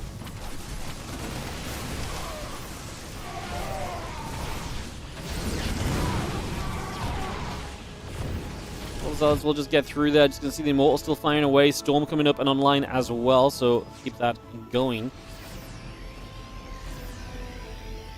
Just going to be seeing a couple of SCVs coming back around as well, so again, get this on the go for the moment. As we settle ourselves in, just going to be seeing the Cyclone getting back over that right side too. It's going to reposition a little bit. The Prism does get pushed back. I'm still in a good spot here. He's traded well thus far.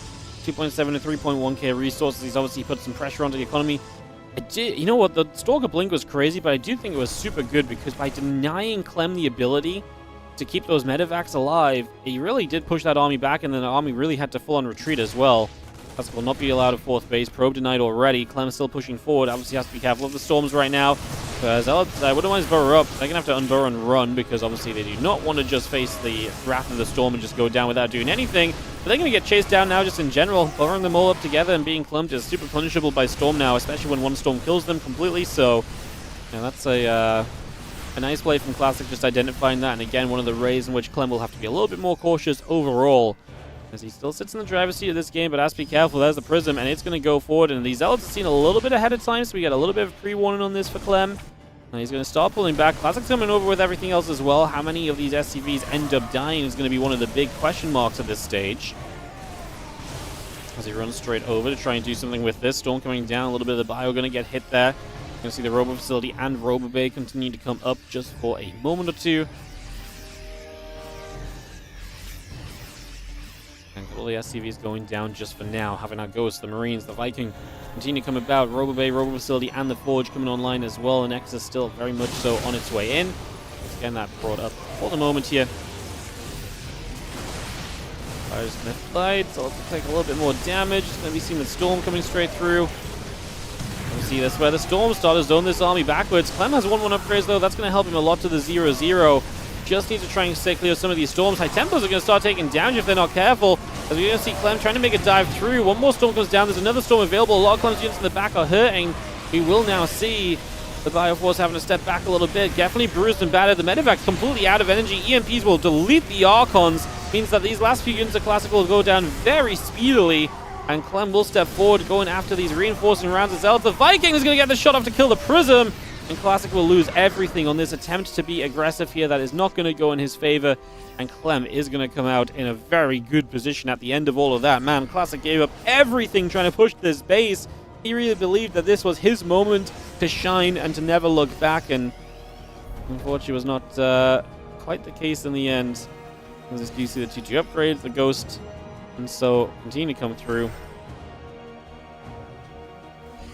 Damn. What a defense from Clem in the end after Classic really gave it like a good shove, and you can see just how good those storms are at zoning and just denying and just trying to make sure nothing really crazy happens from the whole scenario as well. Just doing everything possible in these situations to just make life difficult on the side of Clem. Yo, Walgren, how you doing? Thank you so much for the 5 gifted subs to Excalibur Junior, Ferzenovsky, Walgad, oh god, I can't read any of these names. Hi Toloma and T-Bounty 35. Thank you so much for the generosity. The 5 gifted subs, appreciate you, mate. Happy Christmas, happy holidays. Soon to be Happy New Year. Thank you so much. As Clem definitely taking control of this game too and looking to tie up this series 1-1, take us to a game 3 in the semi-finals of this Monday Cup. Moving back over to the left-hand side. Colossus, Zealots, Stalkers rejoining in at the bottom right again. Plus one armor coming through. The Extended Thermal Lance going to be joining us very shortly as well.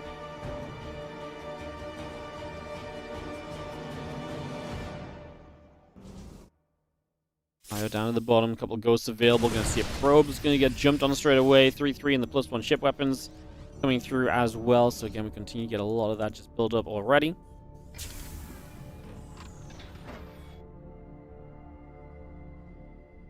Q2 will start from Classic, so we get that coming online already right now. Wouldn't mind just going to get rid of a Zealot here straight away as well, so going to be pretty quick work of that.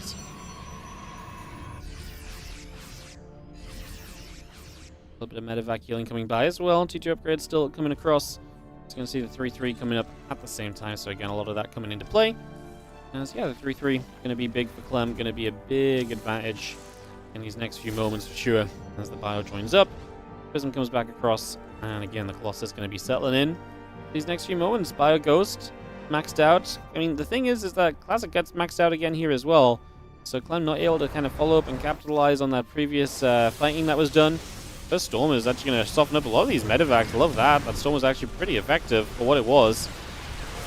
As the MP comes down, the first Colossus is going to get deleted. We do not have the Stalkers in position to protect those properly just yet, so unfortunately that's not going to go as well as you might have wanted it to. Clem doing some hold positioning to stay away from the Storms. Trying to find an EMP there, does not quite grab the high Templars he's looking for. Of course, like I said, the Stalkers are going to try and protect the Colossus, but if Clem gets forward and gets some free shots off from the Vikings, then beautiful. You're going to be able to capitalize on that, and it's exactly what he's doing so far, capitalizing on just a Viking shot here and a Viking shot there. Classic doing what he's been doing, zoning Clem backwards, but Clem being very good at sitting out of the right way, giving Classic the space he wants, but not letting him get too much from that space at the same time. This Prism's not unsieging. He's on siege right now as the Ghost in the front, though. Gonna get punished a little bit there. I thought the Vikings, if they were a bit further forward, would have had that Prism.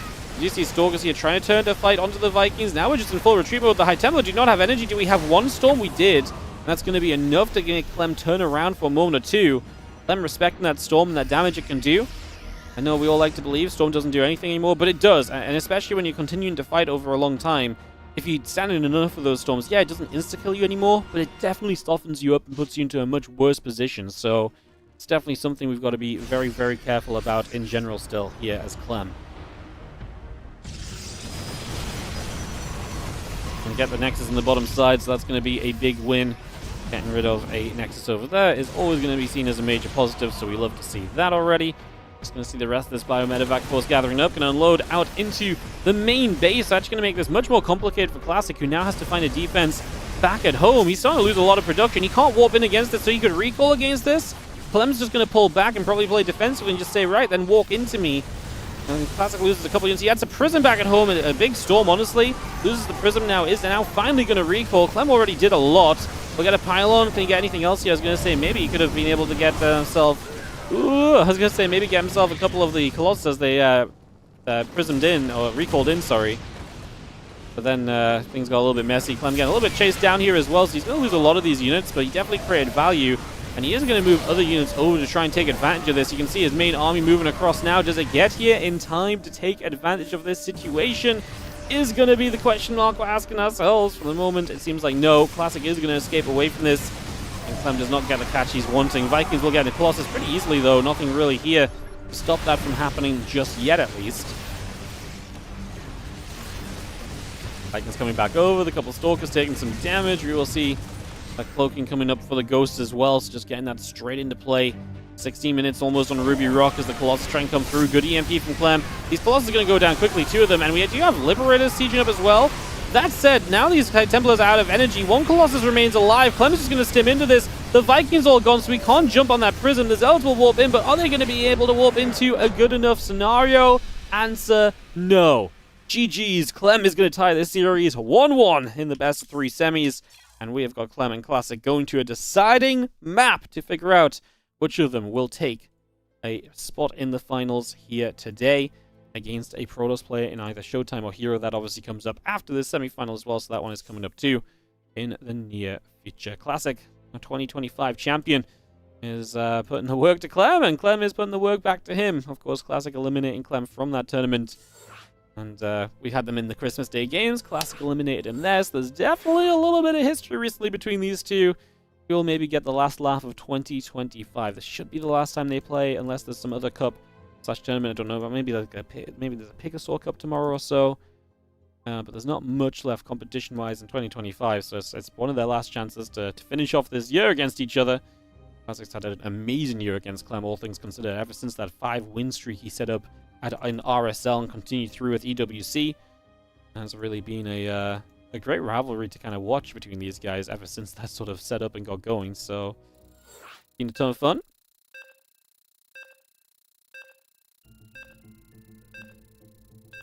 GLHF gets called. We're going straight into Game 3. It's tied up 1-1. Let's see what happens.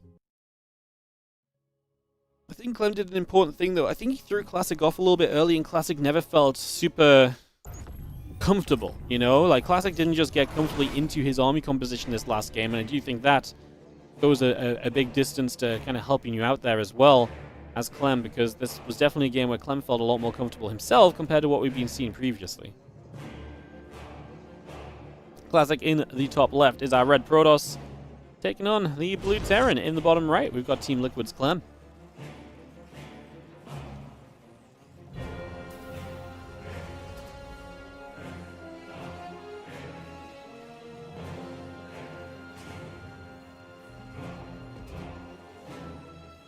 Man, great series already. Let's see if Game 3 provides us another banger.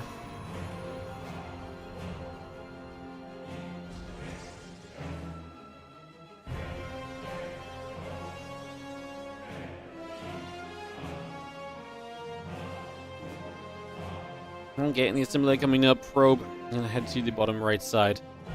Established here initially.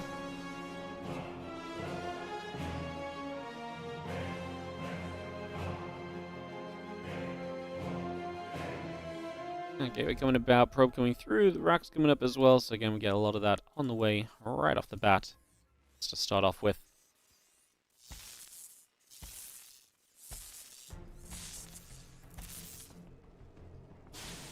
SCV's nibbling at the probe there as well, just trying to see if there's a little bit extra they can do for a couple moments. Just get that on the way. Probe the SCV. Gonna go back and forth with each other for a couple of moments as well, so just get that set up. See what we do next. Nexus and Cybercore both building.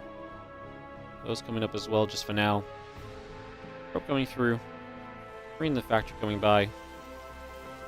It's getting a lot of this set up already. Like I say.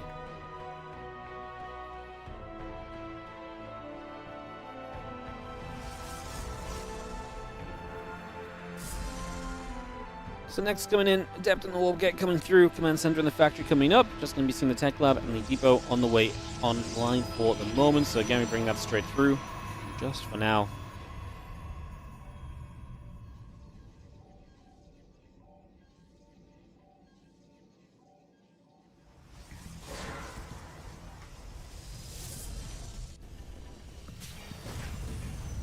SCVs come over, just going to peel off over there. Twilight Council, Probe, Stalker, Warp Gate. All the little bits and pieces. Twilight Council once again from Classic. I'm going to go into a barracks base, follow up once more here, so I'm going to try and go straight into that.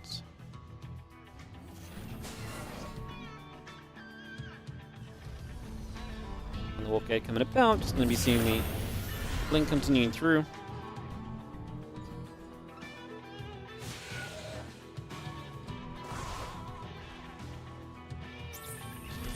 Cyclone locks on, and the Adept is going to be taking some shots. Marine going to be there as well. Adept is going to end up dropping down, so Adept will fall already. It's going to be a KO. I'm just going to see the factory moving off the Tech Lab for the moment or so. And just going to see the Robo Facility. Stalk coming about. Again, Blink and that Warp Gate both continuing straight into play for the moment. Continue to get this cell into action. But Clem is adding that third barracks once again, so it's going to be a little bit more biocentric early. Definitely think that's been kind of a factor in the last couple of games for sure. Going to see that Stimpack building up as well, so we continue to bring that straight in just for now.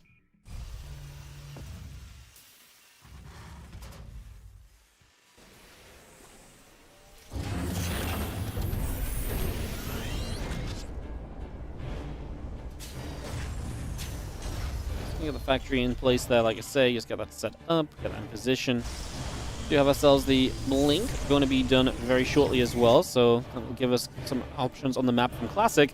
But otherwise, Clem just sitting, building sim combat, and +1. This is live. Yes, it is the 29th of December. WardiTV Mondays are played live. So if it's Monday and you're watching the Monday Cup, it is probably live. Just to give you guys the heads up.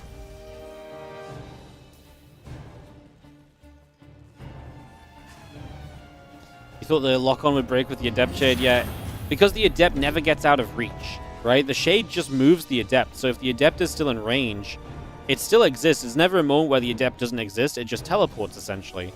So if you don't get out of reach with the Shade, then the Cyclone has no reason to de-lock from the Adept, because in theory, it's always, you know, in vision of the Cyclone, and as long as it's in range, it's always in range of the Cyclone too, so it's one of those things that goes a little bit against you kind of presume, because it kind of like disappears and reappears, but in reality, that's not quite the case. It's actually, it never really disappears, it just blinks almost.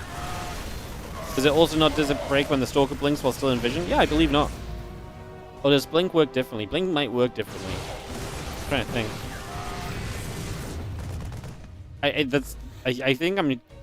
think it does. I just find it hard to think of an example because most of the time, if you blink with the Stalker, you're almost always going to be out of range. So I'm trying to think of when it happens, but it doesn't. Same with Blink. Yeah. I was like super confident. I was like, wait, but when did I last see that happen? I'm like, well, I didn't. It's like, well, just doesn't happen a lot because obviously Stalkers usually do blink out of range because that blink has a much more. Usually, if you're using the blink, you know you're going to get out of reach with it. You know. So yeah. Anyways, now we do obviously have some pressure coming straight through, and the Stalker's going to get chased for a couple moments back once again, so a little bit of a pushback there. Chasing that away for a couple of seconds. We do see the other gates coming about right now. Going to be seeing the bio coming back up. It's going to hit these Stalkers again, so going to be able to find a little bit of extra value already. Again, the Prism coming back around, the charge coming up, Colossus and the Gateways coming by as well. Prism still settling down here. And we look to see some harassment from Classic into Clem's natural expansion. I'm building a third base behind this. This is just Stalkers, should be pretty manageable as long as you have a Marauder or two. But am I going to relocate? We'll lose one of them, but generally speaking, still not a bad little moment or so.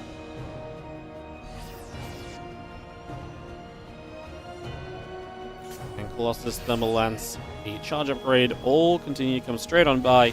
As the extra gates and the probes coming through as well. Marine Marauder Medevac all coming up. The Stalker's going to be there to fight against the Marauder and a couple of the Marines. We get a little bit more damage on those as well, which is also just going to be a nice little additional touch for the moment. And the Mule dropping down over on this side and just getting in position over here as the, again, couple extra barracks coming through. Stalkers drop straight back into place. We see some units showing up immediately to try and, again, push back against that as best as we can. Again, Colossus, Thermal Lance continues to come up, and the Nexus is going to be a part of that as well.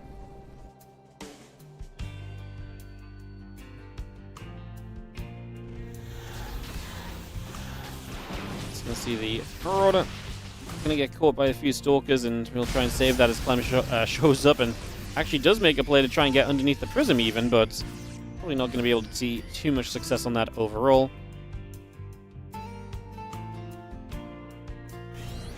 Things will settle here. Double Forge from Classic, going to try and play catch-up on the upgrades. Eventually, that could give him some great upgrades. Depends how quick Clem is to go into 2-2 of his own. Currently, no Armory.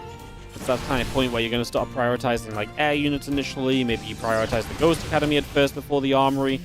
But you do generally prioritize other things. In this case, a Viking and a Lib. But like no Armory in sight, so it's going to be a long way. He actually has a lot of gas, though, so I think that's a mistake from Clem. As he's going to see this army moving over. Wants to step away from this. Force fields are good to give the Zealots a little bit more of a chance to really connect in. Clem doesn't have a lot of Vikings right now, which is going to make this the trickiest of situation of it all, because he doesn't have a good way to kind of poke at those Colossus properly. Liberator will actually be really nice here, because it will be able to set up and kind of deny the pokes from Classic, and Classic doesn't exactly want to blink in to deny a Liberator, so I imagine that's actually a pretty good situation for Clem too, having that Liberator popping if he uses it defensively. Oh, he's doing the Liberator Medevac thing where he's going to take it across the map and use it to deny some mineral mining. The Medevac provides vision for the Liberator in a corner that otherwise it can't get the vision it needs for. We did see this coming as Classic, but nothing that shoots up is going to get there in time, I don't think. The Stalkers get the Liberator low. But yeah, it doesn't need much more as the Vikings going to intercept this Prism just flying in. Zealots, two of them only getting out. That's going to be a pretty easy, comfortable defense, right? As, yep, this is exactly it. You cannot mine from this mineral line right now, and that's going to be annoying. So that's why that single Lib comes up here, specifically on Winter Madness. I did think it was kind of early for the Lib. Wasn't really thinking about it, actually. But yeah, he's been doing this a lot lately, Clem. And that's just another example of... just another example of again, just how he's utilizing the map lately. So that, again, the Liberator doesn't have as good vision anymore, but the Medevac provides the vision, so it solves that issue straight away, which is kind of funny, really. Right? Like, it is kind of funny. Yeah, a little bit of an amusing one there. As you see, the bio still gathering up, the Medevac still gathering around. We set up for a couple of moments. And just going to be seeing the Disruptor going to find a little bit of something, but there's not much follow-up to the Disruptor. We'll kill it off as well, so that will not exactly be the greatest of moments at all. And that will be that for now. Phoenix going to get after the Liberator. I'm just going to be seeing our 2-2 upgrades still coming about as well. So, yeah, 2-2 Disruptor. I mean, you see 2-2 on the way from Clem. So Classic is caught up in the upgrades from being that entire set of upgrades behind, basically.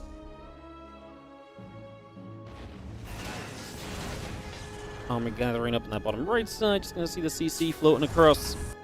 Just going to move around as well. Stork's going to intercept the Medevac here. It's just going to jump on that, take that down. And the Disruptor still building into place. The 2-2 upgrades and the ship weapons coming up from Clem. Vikings and Medevacs all coming through.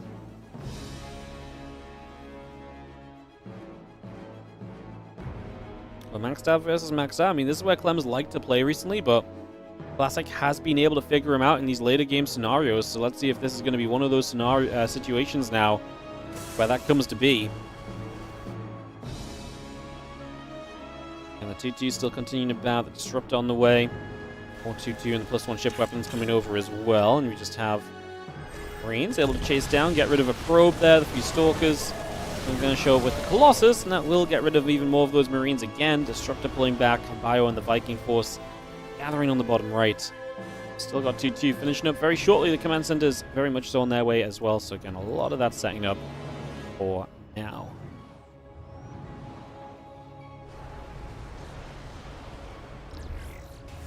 That Disruptor shot going to fire. Not quite going to be able to jump onto a couple of units there, unfortunately. It's not quite finding what you were maybe looking for, right off the bat at least. A couple of these other units trying to poke around. I mean, the Zealots in the main base are nice, but not going to last very long. The Prism will be chased by a Viking already as well, so that's not going to be able to stick around very long at all. We do cancel the upcoming command center. It's not the biggest of deals for Clem just yet, but it's the sort of thing that can add up over time for sure as well. So something else for us to keep an eye on, right? That, you know, now the 5th phase of Clem might be a little bit slow to come through. Vikings going to commit to one Colossus. They do finally get it. They're going to commit to another. He doesn't think there's enough anti-air here. It's only the Stalkers. To be fair, the Stalker count's not super high. Using the Disruptors to zone Clem back. Fascinating stuff, because obviously this is a game where Classic just hasn't gone Storm, so he's trying to use the Disruptors instead of Storm, and you can just see the lack of effectiveness of that. We need to target fire that Disruptor, we get it, but now we get to another Disruptor, and we get the Colossus in quick succession. And I think Classic is in a bit of trouble here, as Clem is taking a very solid trade for himself as of right this moment. He has put himself in a very good position. And Classic, his Zealots at the end here going to chase down. Definitely going to put you back on the right track. A couple Widowmine shots will help Clem out as well, though. Classic rebuilding Disruptors, but man, like, the Disruptors just don't feel like they do enough. And that's going to be, I think, forever the problem here. Like, how do we make these Disruptors feel like they can get enough done to really make a difference? It's going to be difficult, man. Liberator +2 ship weapons, the 3-3 upgrades coming about as well, so we get a lot of that coming through just for the moment. Bunch of additional Stalkers coming in over on the sides. The Link underneath is going to get after that Medevac straight away. Medevac falls. We'll now turn ourselves and our attention to some of these probes, which will be going down as well, so we do see a little bit of that already coming through. Again, 3-3 upgrades still continuing up right now on the side of Classic, but they are going to be matched with those of Clem, so both players will have that. I'm just going to get ready to take a 5th base. At this stage, he's already trading decently, and he's going to probably look to trade even better from here on out, because that's what Clem just does in this matchup. This is the situation Clem is not really being able to enforce on Classic, where he's been able to enforce this kind of scenario on MaxPax and herO. There's kind of been the difference in the kind of the playstyles lately is that, like I say, Classic has done a lot with Storm, and then this game just no Storm. I feel like we're really seeing the sufferance of that. Like, Disruptors just do not fill the similar kind of role. So it's such a frustration to kind of have to... I mean, it's so why I don't understand. Like, it feels like Classic had Clem's... I'm not going to say figured out, right? But it felt like he had a great idea on a game plan against Clem. But he really decided to change it for this game. And Like I say, I'm not really sure if there's a great reason why, per se, especially we haven't really seen it just yet. Disruptors dying before they connect. Just going to be having the Zealots on the right side going to charge up. We are going to see Clem on a flank around so he can get the Disruptors on the back side while fighting the Zealots on the front side. Going to make this a much more comfortable situation. Splits, not brilliantly, honestly. I mean, it's not every day you can say that Clem's split wasn't great. And that was one where it actually really wasn't great. This split is a lot better. Only one Marauder caught by that Disruptor in the end. Considering the circumstance, that felt like it was going to be much worse. Another spam of Zealots on the way from Classic. But that's the issue, is that you're rebuilding Zealots, you're rebuilding Disruptors, you're rebuilding a bunch of cheap units. They're not going to change much. I like the flank, though. Coming in from two sides, but Clem has the runaway into the center of the map. And that's a natural choke point for Clem to run back to as well. So it's just an added bonus in the grand scheme of things right now. So then it even just gets better, which obviously is, yeah, that's rough. It's just a moment where I felt as though maybe Classic was going to be able to get something going, and Clem just finds an answer out of that situation instead. Zealot Stalkers keep running through. A couple of Wintermine shots going to go off for a couple of moments there, so a little bit more coming straight through. Just have ourselves the next Disruptor shot coming in as well. Going to land on a little bit extra already. It's going to be seeing the Liberator still set up here, trying to zone out the rest of that Zealot Stalker force, keep it pinned back to the best of our ability. Zealot's going to blink on... Zealots aren't going to blink, but the Stalker's going to blink onto that left-hand side. Now some Disruptor shots coming through. A couple of better moments from Classic, actually taking some way better fights, and he is going to turn this around a little bit, so Clem is actually going to be in some more trouble than I really... Wow.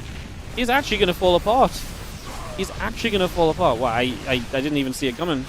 I'm not going to lie. I was a little bit too caught up in the Clem hype. A couple of good Novas, and they actually turned it around a little bit. Damn. And now the Zealots obviously getting a bunch of SCVs too. Now, Clem will survive. Classic's done a great job of taking the entire map, so that's going to be a major factor as well. Zealot Stalker Disruptor gathering up together right there. Going to be a pretty major factor as well. See a couple of these Zealots already going down. Disruptor shot going to kind of miss the marker for the moment. Just going to be seeing the next couple of Disruptors coming through as well. Bio going to chase straight in, going in for as much as we can get. Clem will push this back. I mean, Clem is at this point where he's super low on the SCV count. Can his army trade well enough to maybe keep him in this? He's got Ghosts, he's going to have Libs. I love the Triple Colossus. It's something that's going to just completely reset this game back to a state of, like, Clem, you kind of need to get more units up, whereas, like, right now his army might just be good enough to hang on in there anyway. Classic is max, remember. He's going to have, in theory, a much smaller army. He's going to Mothership recall over to the left-hand side, as we are going to just see Clem having to respond from that with just a retreat and a runaway and just trying to get the hell out, because that's obviously not going to go well for him. He actually gets caught in the Time Warp as well. The Zealots are going to chase through this. Clem has to pull back, still keeping his army supply in the advantage over his opponent. I genuinely do think that the bigger issue may just come from... I mean, this fight's honestly okay for Clem. I think the issue is going to come from those Colossus. They're going to make these fights a lot tougher again. Going to try and chase down for everything we can get here. Going to recall the Mothership home, which honestly I'm not even sure if we really needed. Clem chasing quite far. Zealot show up on the right-hand side. He needs to try and stop some of this damage being taken, as Classic again invests a lot. Clem's resources lost is still going to be in his favor.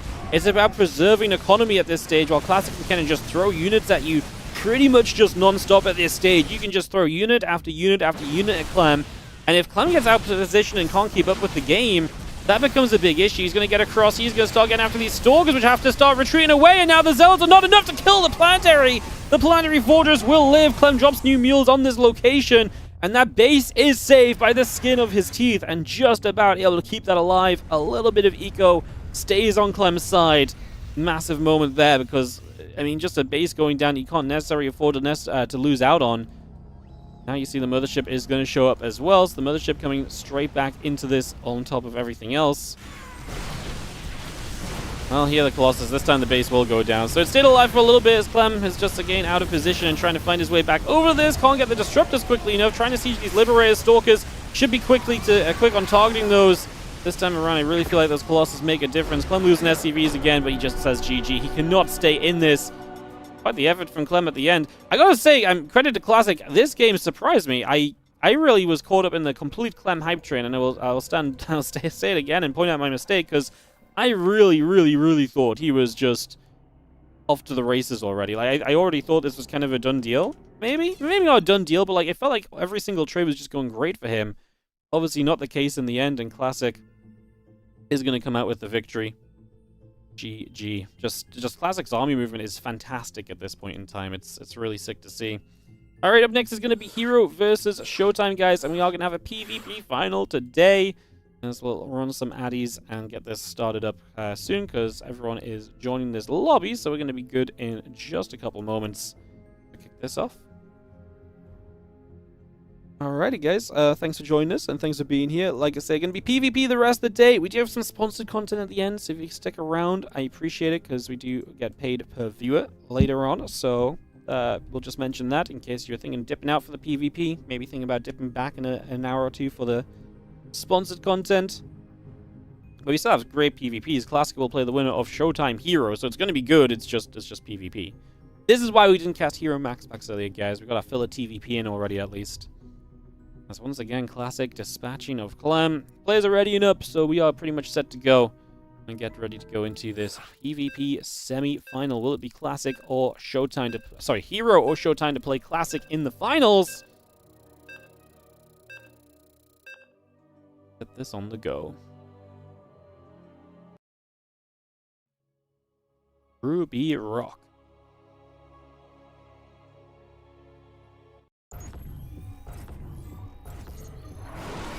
In the bottom right-hand corner of another best of 3 semi-final here in the WardiTV Mondays, we're going to have ourselves the blue Protoss player. It is herO. Taking on the red Protoss in the upper left-hand corner, we've got ourselves Showtime.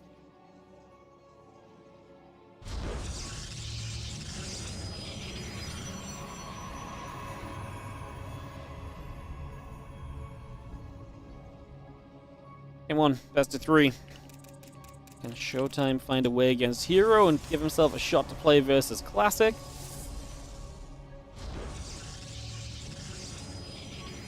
That's a great question. We're going to be finding out.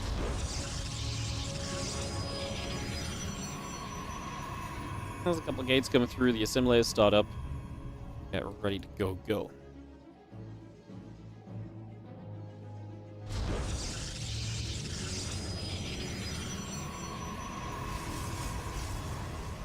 Great Clem versus Classic series. I'm slightly sad just because I didn't want the PvP final, but man, Classic is just so... I genuinely thought when he was playing that Disruptor size, like, this is surely just... And you can see it just wasn't really looking great early on either. But then just gets a couple of shots, out-positions Clem a couple of times over, and just able to turn the game. Like I say, I really was in the belief that we were kind of heading to a negative scenario, so... Yeah, crazy stuff. I was really caught up in the Clem hype to take a second and be like, wait, there's some lies. Yay. Alright, we got Cyber Cores coming up, the gates coming through, and get settled down for a couple of moments, get that all set up.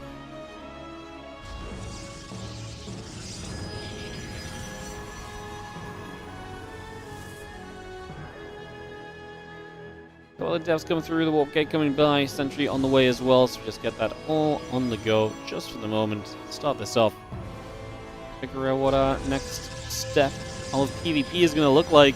What kind of PvP are they going to play? I mean, herO just goes straight to a one-gate expand, so Showtime with the Robo facility coming up is going to look to try and punish that, and that's going to be the game plan. herO says, I think I can expand, and Showtime will say, no you can't, or at least I don't think you can. We'll see if that part obviously becomes true or not here in the next few minutes. As we get this underway, the couple of depths will go shading out, so just going to start moving immediately and get in position there. Stargate going through, Nexus on the way. So we'll see the Stargate going to allow you to provide some defense here as herO initially. Hey, thank you Skillers for the raid. Appreciate you. How you doing? Stargate's still coming up. Nexus is about to complete. 2 Stalkers and the probe together will nibble up at that pylon and try and knock that down and out the way. And clear that up as the couple of sentries pull back over to the other side. And over there for a few moments.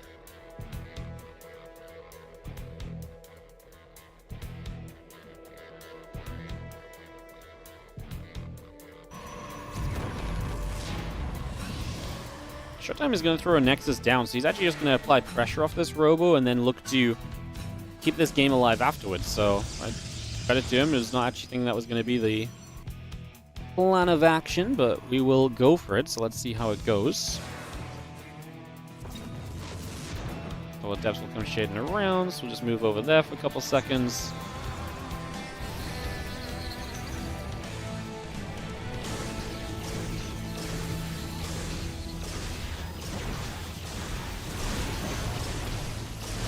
I'm just kind of getting denied, especially with the Phoenix, so this does not really do anything at all. Unfortunately, that's going to be a complete and total disaster to start us off, so that is really not ideal.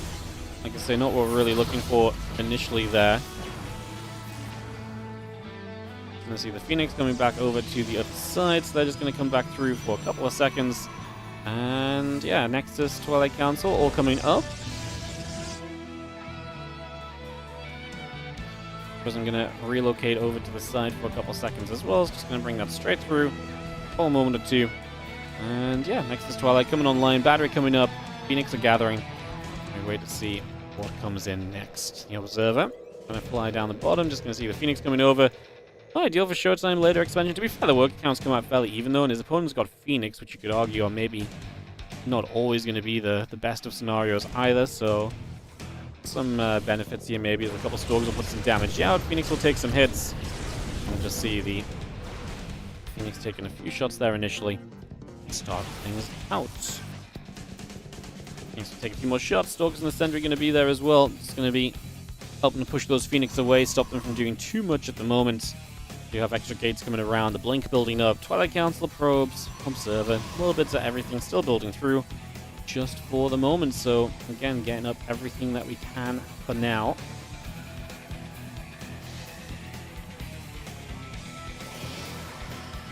Thanks to gather. The Immortal going to be chrono boosting on that Robo facility as well, so just bringing that straight through as we again settle into this. Extra gates coming online from both players. I mean, herO still has these Phoenix that can kind of maneuver around the map. Showtime will be much faster to the Blink, but herO will be already establishing some Immortal control.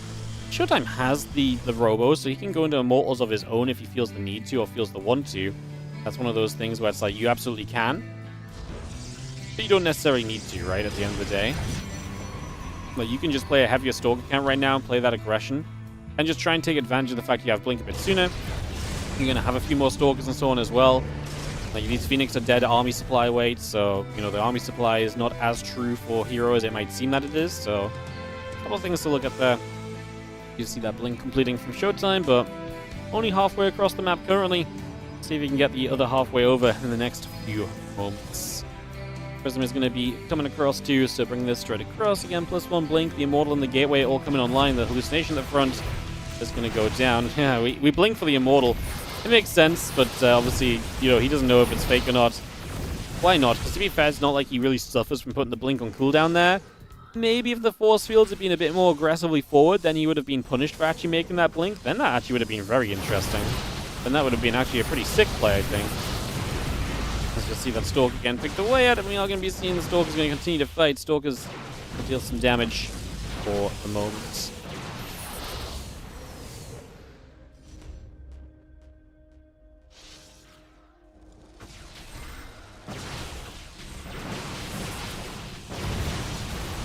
Seeing the Stalkers actually into the main base. I mean, that puts you in a good position, no? Nothing else. It gives you a good proper chance to really get some damage done here.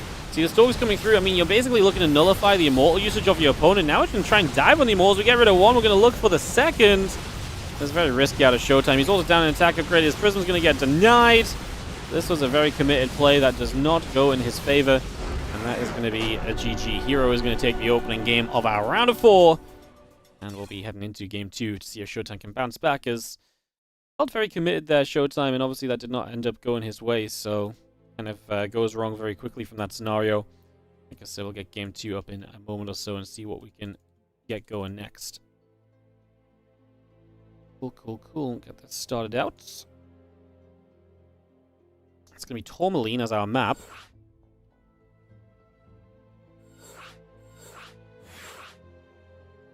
Hosting for us, and waiting for Showtime and the other casters to be here.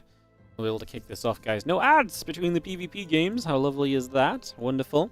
Gives me a chance to say, of course, thanks for watching and supporting. And if you do enjoy the content, do consider supporting the channel. Subscribe it up if you're fancying it. If you've got Prime sub, feel free. There's a couple days left on the 35% off gifted subs if you gift 5 or more.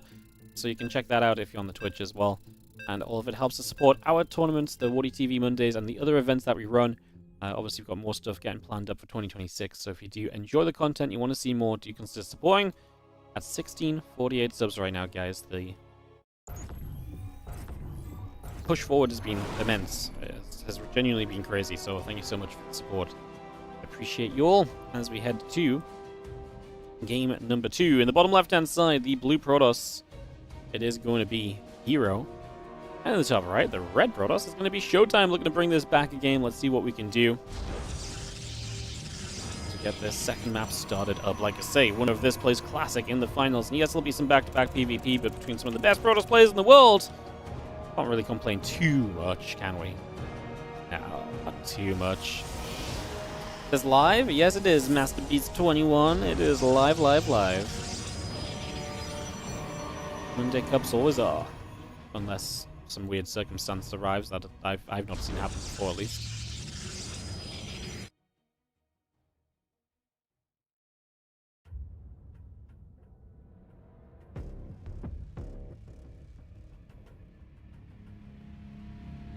Gateway, the assimilars all coming about. Just going to be seeing the probe coming over as well. So just get all of that in production for a moment or two.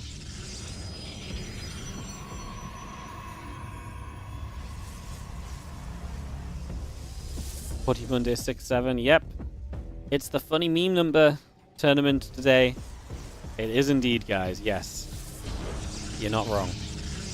I'm so glad we've all noticed. I didn't notice this until everyone started saying it. It took me a while. People were even saying I didn't realize what was going on. But yes, it's the funny number WardiTV Monday today. Incredible.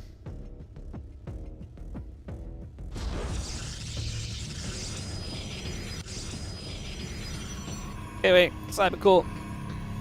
Continue coming by. Just going to see that pylon coming up as well, so bring that straight through.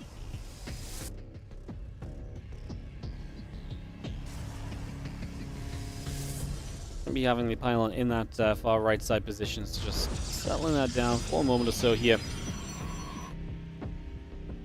Let's have that robo facility building up. This time Showtime will proxy the robo against just a straight up Stargate before expanding. Actually, Stargate proxied as well from herO, so a little bit of aggression put into place there, in all honesty, as a couple of adepts continue to come through.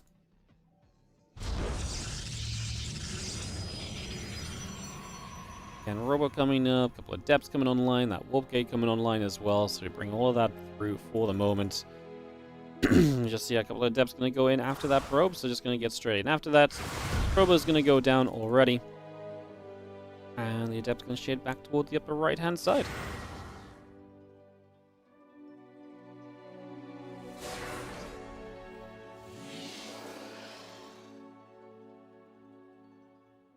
Adepts will shade all the way to the upper right, and they do miss the robo, so you do not get that bit of infill gathered with the adept movement at the very least. So something going Showtime's way by slightest of margin so far.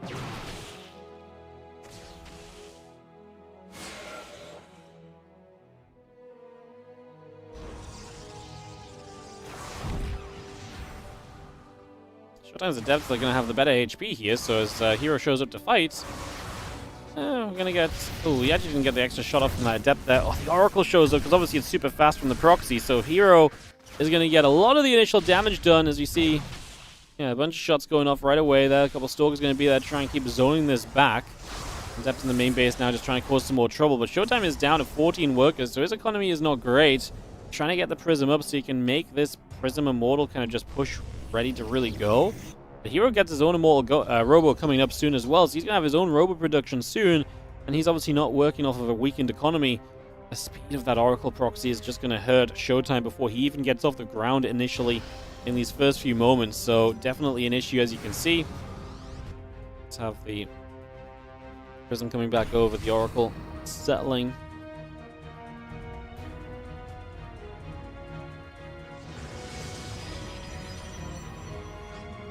Stalkers coming about. That Prism on the way through. Got that on the go as well. Get the Sentry and the Gateway coming about. The Stalkers and the Sentry still moving across the map just for the moment. So again, bringing that to the other side. Figure out what is going to be next as we unload a couple more units down. A couple Stalkers still gathering. The units going across to that bottom left-hand side. Again, looking to see overall what we can do as Showtime looks for the push.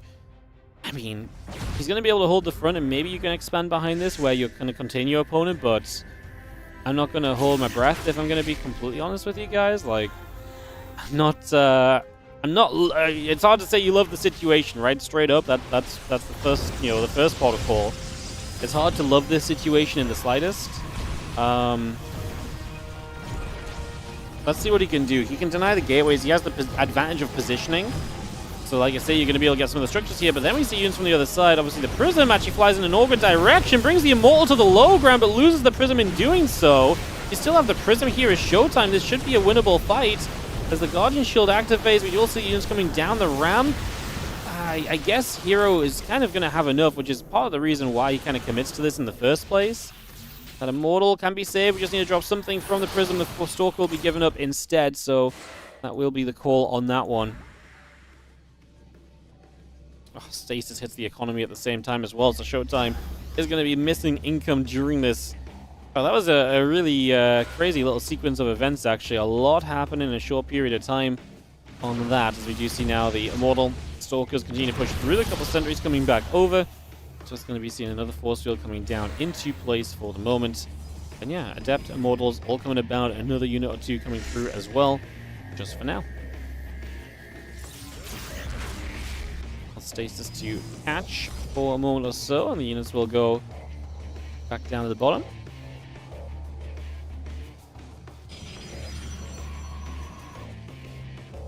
I mean, Showtime is going to try and keep pressure on the map. Obviously, the Stasis is the thing that's denying his economy at this point. Otherwise, the economies have evened out a little bit, so at least gets a little bit of something for himself there in comparison to earlier. The Prism takes the two Mortals into the main.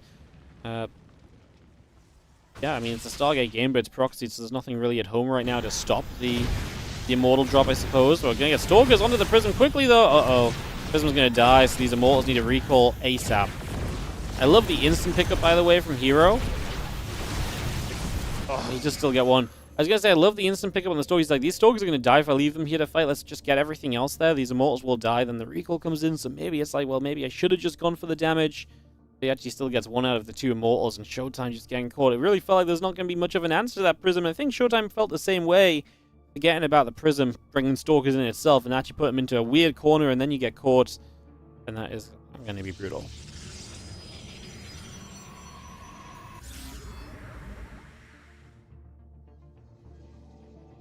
Battery still coming through, the Nexus and the Observer still coming about, the Probe. Recently, Showtime just going to say GG's, and it's going to wrap us up on this one, as we are going to have ourselves herO taking it 2-0 into the finals. So it's going to be herO Classic in the finals. And we'll get ready for that on the Korean server here, guys, in just a couple of moments. If you guys are enjoying the stream, one of the best things you can do to support the channel is to check out our sponsor, Surfshark. Surfshark.com/Wardy. Where you can take part in their risk-free chance to try out their product. If you do not like it, you get a money-back guarantee. So, 30-day money-back guarantee. If you go through my code, you get 4 months free as well. So, if you're looking for a VPN, Surfshark could be for you. Again, you either use coupon code WARDY on the website, or you use the surfshark.com/Wardy app. Will take you to a landing page where you guys can also come and provide some Wardy love. Why do you need a VPN, one might ask? Well, haven't you heard in the age of the current modern-day internet? I mean, it's just a good idea. Straight up and realistically, more and more stuff is being restricted, and nothing is easy on the internet anymore. A VPN can help you with that. Change your geolocation in an instant to what shows are being denied to you on your favorite streaming platforms, or even just your favorite memes if you're in the UK, because a bunch of images stuff is blocked nowadays and so on, and it's just not easy nowadays. But a VPN makes that so much easier. A couple clicks and boom, you're connected. There's so many different ways to connect as well through their app or their browser extension. And all of these different ways have built-in security features as well, such as the safe surfing feature, where you can surf the web safely, keeping you safe from a lot of the malicious malware and ads and so on that are out there. as well as their email spam checker, where they can kind of keep you safe from any phishing attempts, as well as recognizing dodgy emails and just keeping you as safe as possible on the internet. So if you are interested in any of that and having an easier, more safe, more private connection to the internet in this day and age, check out Surfshark at surfshark.com/Wardy, where you can, like I say, support the channel and my content for free. Well, not for free, but you can support it while getting yourself the VPN. The support comes in freely after, you know. You get yourself something, and I get supported from that. So, yeah. That is the dealio. So do check that out if you would like to. Surfshark.com/Wardy. Thank you for listening to a little sellout section. Always appreciate it, guys. Like I say, it goes a long way. These things do help us. The sponsors do help support the StarCraft too. So again, surfshark.com/Wardy helps you get there. Thank you for listening, and we will be a moment or two away from more StarCraft here in a couple of seconds, as we're just waiting for herO and Classic to get vetoed up. So we'll get them vetoed up. We'll get this on the way. Oh, I should say one more thing as well. It is our last day to actually promote the Surfshark, I think. I think it ends today. I'm going to run it tomorrow as well, probably, but I'm not sure if the deal's going to disappear. So if you want to support the stream while checking out Surfshark and get yourself a Surfshark VPN subscription, again with 4 months free, then do consider doing it today, because today is the last day. We've been on this for a couple of weeks already, so we are very close to getting this one wrapped up. And I mean, obviously we hope Surfshark will be back. If they are, then brilliant. But there's going to be a higher chance that they come back if you guys get involved and support the channel and get yourself a Surfshark. So like I say, check it out. Appreciate it. Thank you so much for listening. Like I say, once again, that's surfshark.com/Wardy, WARDIII. herO and Classic are in the process of vetoing, guys, for our finals coming up. So PvP Best of 5 final coming through. And we will have some additional sponsored content at the end of the stream today as well. So if you stick around for that, that's another great way to support the stream. So do check that out. And another great way to support the stream is also by subscribing. Thank you so much, Lutrax, for the 10-month resub, bringing it in for the 10. Appreciate you big time. Thank you so much for supporting. Thank you so much. Hell yeah, that's awesome. Love to see it.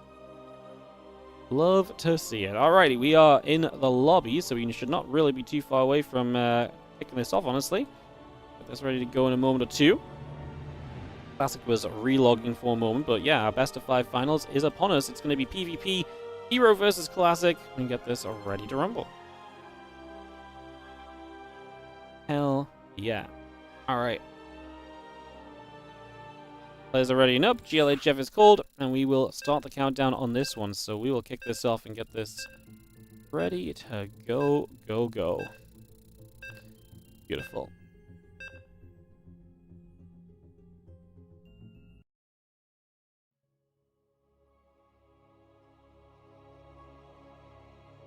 Tourmaline is going to be our opening map. Let's get into game, as we have Classic looking to be a back-to-back champion. Classic has these phases in WardiTV Mondays where, like, when he wins, he does kind of do well a few weeks in a row, and then he just fails to get out of the round of 16 for the next 3 weeks or something. So, on a hot streak right now, Classic, our blue Protoss, will be in the bottom left-hand corner. Here on the top right will be our red Protoss player here, as we get this up and running, and look to see who will be the champion of WardiTV Mondays 67. Classic 4 overall wins, now his 8th final in the WardiTV Mondays. herO's 28th final, 16 wins, 12 losses in the finals. Classic won last week. herO has not won since edition 60, back in November. Classic, before he won this one, like I say, it took a little while, but it was 43. So he's, like I say, once Classic wins one, he wins a couple in a row or in a close period. So I don't know what it is that's inspiring him to do that. If I was him, I'd just try and win them every week, you know? It seems like a seems like a better deal.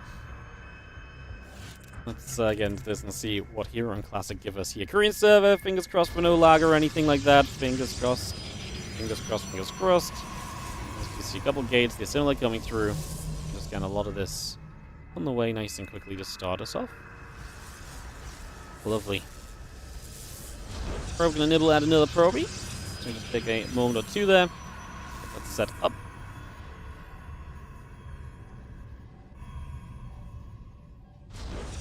And those gates gather. Just have ourselves the gate in the Cybercore all coming through as well. So all of that coming down initially. Get that started off here. that into play. I see the probe nibbling at the other probe, so do you have a little bit of damage just being done for now. A little bit of work coming out for the moment. And yeah, just chase that probe around for a couple seconds here. Put some pressure on. Get some work done.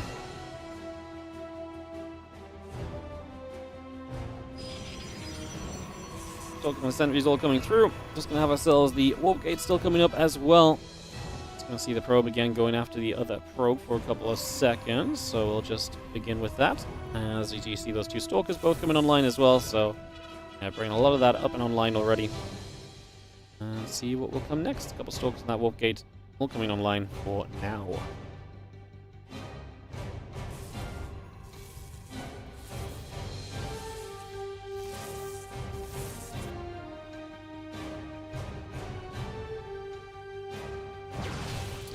I see the two stalkers already going to get a poke on a stalker in the center of the map.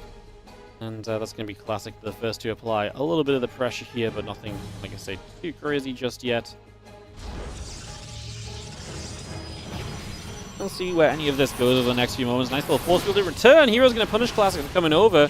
Should be able to get both these stalkers, I think. He's going to have one already. The second one's going to get pretty darn low if it doesn't go down. Yeah, it's going down. So Classic gets punished. He does get one stalker at least, so it's a 1-for-2 trade.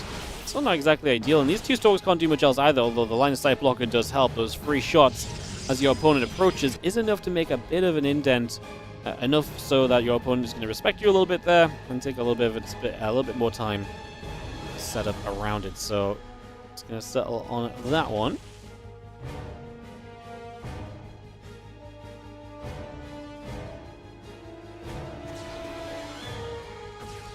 Couple stalkers coming through. Just going to be seeing the couple shots coming about. A couple probes going to go down as well, so we will see some damage to be dealt here. We'll be seeing the stalker going to be in some trouble. You see the couple of sentries coming back in return as well. Need some damage out for now. Again, the blink starting up already from herO. We are going to see the sentries continuing to drop at the moment, so getting that all up and rolling here. That's going to be a big little trade out, right? 1 sentry for 2 sentries and then 3 stalkers each. So Classic still down a sentry overall. There was still the bigger benefit from all of this. So you drop the Dark Shrine down into play as well. So Dark Shrining it up is the next stage of this game. And obviously Dark Shrine's always dangerous. You've both gone Twilight Council. If we do not prep with the Robo facility in time, then those Dark Templar are going to have an absolute field day. They will have a great time. And expect them to absolutely succeed in their future endeavors. So definitely expecting that is going to be a factor here very soon as we come straight on in. Stalkers will fly. 1 stalker going down, a little bit more damage being dealt for the moment. It's going to be seeing that stalker going down as well. And again, another trade out here. We do kill 1 extra stalker here as Classic. So both of these players just keep trading with each other in pretty fun back and forth kind of fights. Like I said, it's staying even enough that this game is going to be within touch, but obviously we're getting into very different scenarios. Blink versus no blink, or blink versus late blink, I should say, because obviously we have the commitment to that, that commitment to the Dark Shrine here from Classic, which right now herO has no detection against, so he is on the verge of dying. The only saving grace is that Classic has no warp-in pylon on the other side of the map, so the DT has to walk the entire way over. Like, that is the only reason why we're going to end up being sort of alright in this scenario, quite frankly. DT wanders over. herO didn't see the shimmer or anything, which, to be fair, it's not like you're, like, keeping your eyes peeled for that in this scenario. It's just not easily seen, so, yeah. I mean, he's surely about to, okay, he drops a Robo now, but, I mean, you just warp in a DT defensively. Robo's on the low ground. We could kill the Robo, man. He's going to start going after it with 1 DT. He wants to get some damage done with the other one, so... But he will start with some of that Robo on the damage on that Robo. Forge coming up as well, so we can start to get cannons. This 1 DT will kill this Robo off, so this will fall unless we have a sentry or something to push it off. And now the Forge in the main base comes up instead, so we will see that as our next kind of port of call here.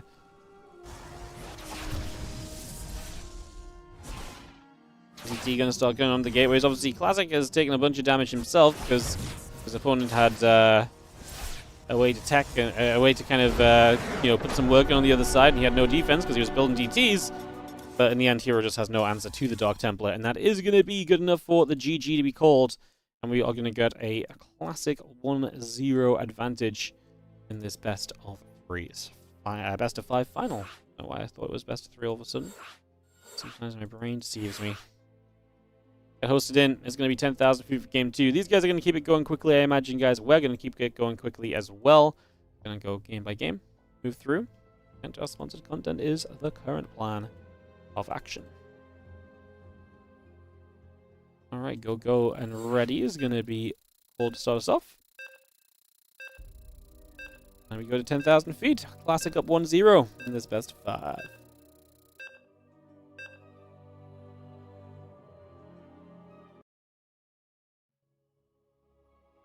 Let's go on game.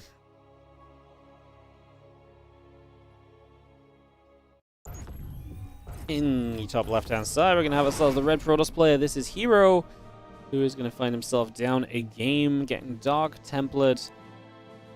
Good guy herO, just making himself so much more relatable to everyone else in the chat. He's like, see guys, I get Dark Template as well, you know? Like, it's a thing, it happens. In the bottom right, our blue Protoss player here is Classic, as we get this up and running.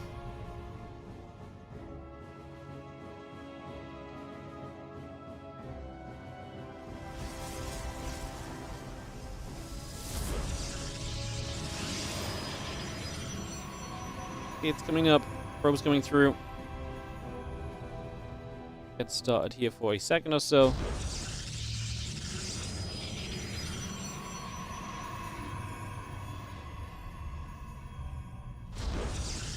Just see a couple of simulators coming down. So simulators coming through, gates getting set up. And we take a moment or so to figure what kind of game they want to play. PvP really does have that danger of like anything can really happen.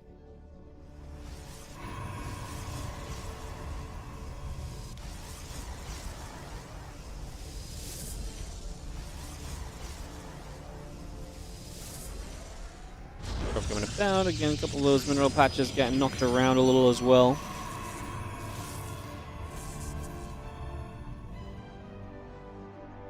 Yeah, that probe gets chased the other side, so just gonna get pushed around a little bit. Nothing too crazy though. Nothing too crazy. Yeah, just some scouting going on. How's everyone doing in the chat? How's everyone feeling? Hope we have had a wonderful Christmas. Like I say, plans for the rest of this year. We will be live tomorrow with the OSC Midseason Playoffs, the final few matches. It is going to feature games from Bjorn, Christiana, Spirit, Solar, and MaxPax, so that should be fun. And then we'll be offline New Year's Eve and New Year's Day. Ooh. Yeah, I'm going to do some family stuff New Year's Eve and New Year. Just don't have any plans on New Year's Day. I don't have any StarCraft to cast, basically, but after that, we'll be back with OSC Championship action from January 2nd. And we'll be having a pretty full month of OSC Championship, as well as a spattering of, other events here and there. We'll still have the WardiTV Mondays. I'm probably going to do like a single smaller event during the course of the month as well. So, yeah, some of that all coming through. So yeah.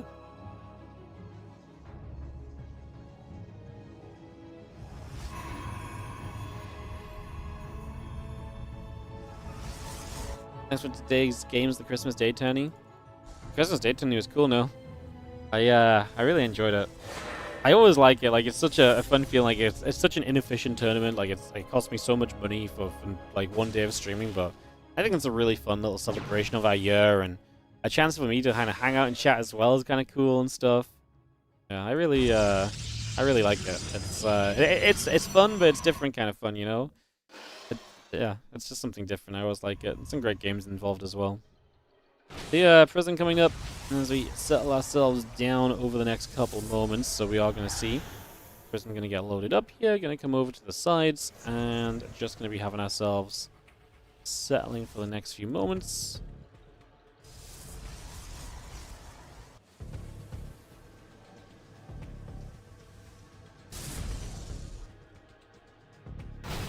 I see the few extra stalkers going to get warped in already, so just going to bring those straight through as well as we go take ourselves down over here. The few pros going to get a bit of a wraparound on a few of these stalkers also.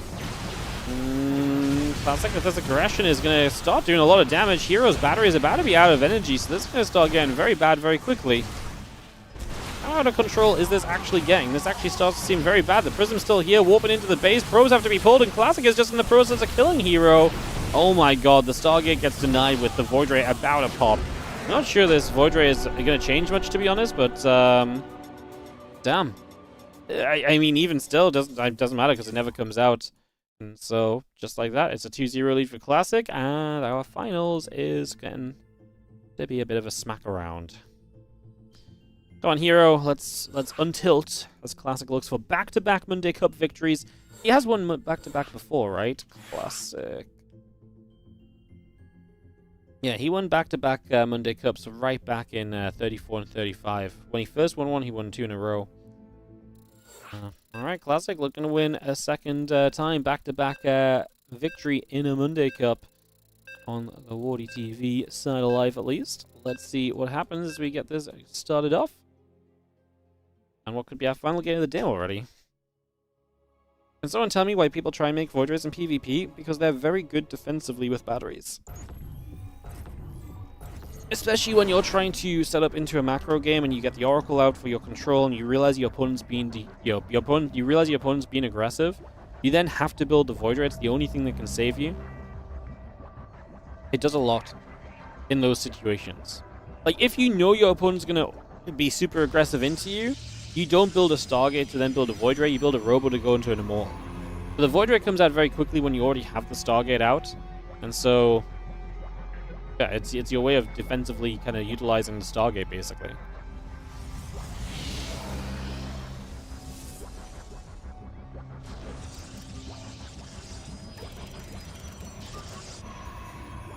Classic 2, herO 0. Let's turn it around, herO. Let's get it going, buddy. We got this. I believe in you, bro. Let's go, herO. Do. Let's go. Yeah, I believe. I want us to have a bit more of a fight in the finals is all. It's actually been a while since we had like a It's actually been a while since we've had like a faster final and a faster day in the WardiTV Mondays. I could have really done with this last week. I had a bunch of shit to do after the stream last week. And then last week we ended up in like a 4.5 hour cup. Today we're at like 3 hours. And I've got a sponsor to do after this. I'm like,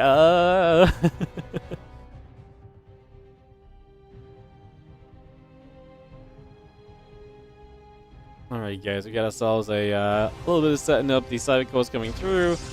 Maybe seeing the gates coming up and online as well. So getting a lot of that rolling just for the moment, see where we go with things for the next couple of moments as well, and just set ourselves up into this. So yeah, a little bit of setting up, a little bit of getting going. And let's just have ourselves the gates going about, cybercore coming into place.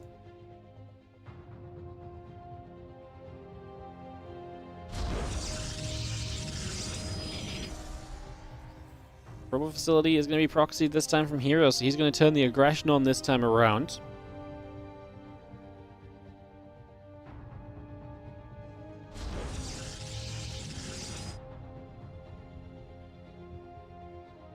Stalks coming about, Wolfgate coming through.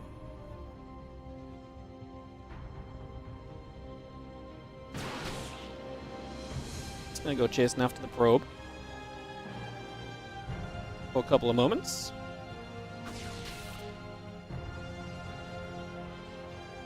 Yeah, just gonna chase that down, probe getting pushed up towards the left-hand side. Just gonna see the Stalker trying to get after that there for a couple of moments.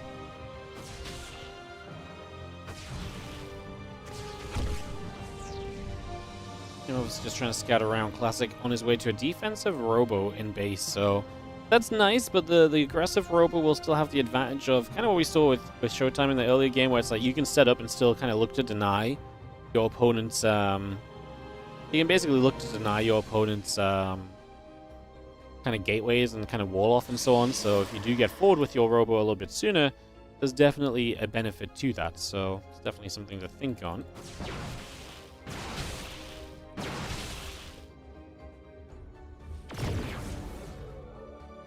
Gonna be seeing the Stalkers trying to actually deny this pylon, but the Immortal's out. See 4 Stalkers versus 3 will try and take a trade, but it doesn't go well because the moment an Immortal shot hits you, it's just going to be very inefficient for you overall. So, you know, the moment that Immortal shot came through was a moment of disaster realistically for Classic, and he gets turned away.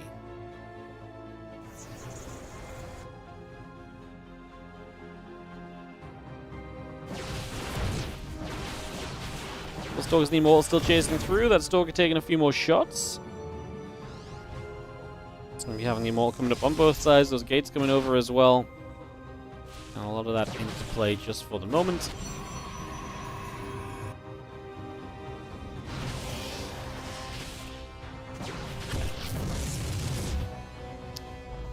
There we go. Here we're going to jump into the main base, looking for some opportunity over here as well. Can he find much of anything right now? He's actually going to get a pretty good start to this trade. And a couple of good shots off. We do see the Prism going to relocate around a little bit. The Stalker going back the other way for a little while. And the Immortal's coming up. Continue to get this going. The Prism still going to be right there. Trying to get involved a little further at this stage. I mean, Classic on the other side just trying to find something, but the defense is pretty good and pretty solid from herO, so not really much coming of this just yet. Not a lot to be said right there. As the Stalker still trying to chase through, the Prism will be hunted. Prism actually going to take a bit more damage. Prism going to go down, so Classic Stalker is now abandoning the main base, and this game is going wrong for him. From minute 0, I feel like this game has just kind of gone wrong. As, yeah, this one is just falling apart very quickly. 2 adepts, the Prism and the Sentry will continue up. 2 adepts and the Sentry from herO building by as well.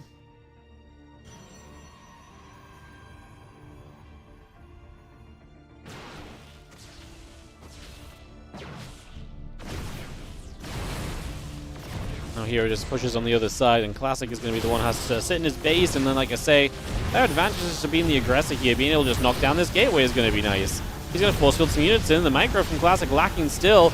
I mean, herO's just going to move up aggressively. Never mind taking out the gateways. He just wants to keep on, making the fight happen here, but he does end up losing an Immortal, so maybe got a little bit too involved. 1 Adept is going to be good for a good few probe kills. Going to get up to 5 if we get one more shot off. No, didn't quite find it. Finish off that gateway. Prism is going to evacuate the Immortal that got force fielded. We're beginning to settle things down here. He's going to get the pylon. That doesn't depower the robo. Okay, good double pylon coverage there on the robo. Very good placement, because otherwise that could have been obviously a little bit of a disaster out of nowhere as well. He needs a dev, still putting in some work. At the same time, herO's not mining across the map because Classic found a bit of damage himself, so Classic not giving up easily. And herO, I mean, ended up losing 8 workers. This game is kind of settle itself down a bit right here and actually end up in a little bit more of an intriguing place again. Well, Immortal and 2 more probes still coming about right there, so we keep that going. Just going to see the pylon coming down. That robo is going to get chrono boosted, so it's going to chrono out the Immortal at the moment. The Stalkers and the Immortal dropping in once again. Just going to go straight after this pylon and pick up a little bit more damage. Can't deny the robo, so there goes herO's production from that robo. I mean, the fact that Classic's on the map with his own Immortals is actually really nice for him right now. I feel like that really frees him from some of my typical complaints about this situation that we're seeing.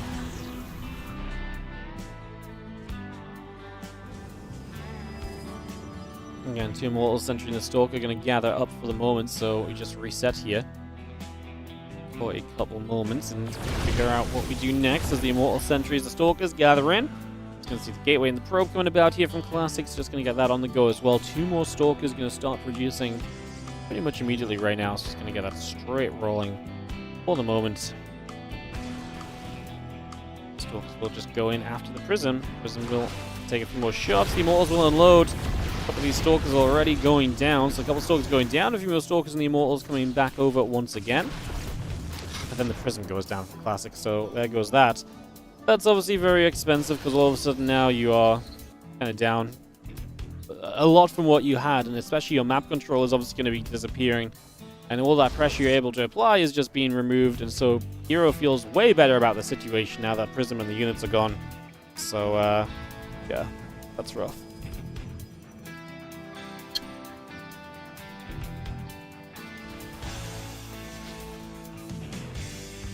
Hallucination flying through. Nexus on the natural, setting up. Have ourselves a couple of sentries coming over. Immortal building.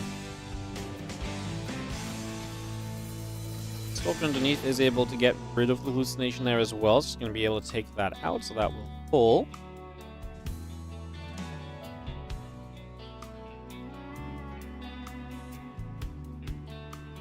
Classic trying to get back over to this side. The Prism herO goes straight into the main base, though, and is looking for that opportunity, so looking for a little bit more of that possible damage output. We do see the Stalkers are going to be right here to fight this. I love that Class just comes back with round 2 of the Prism drop. And the Prism is low again already, so we got to be very careful with evacuating these Immortals here. Pushing at the front, Classic. Oh no, he can't evacuate the Immortals. He can't get close enough. Oh my god, he loses both the Immortals. This is a disaster. Classic, get out of here. Yeah, let's just go into the next game, because this one is one you don't want to think about anymore. That was hecking ugly. Plain and simple. Like, it was just ugly. Plain and simple. Fix. White Rabbit, map 4. Let's up and roll, my friends.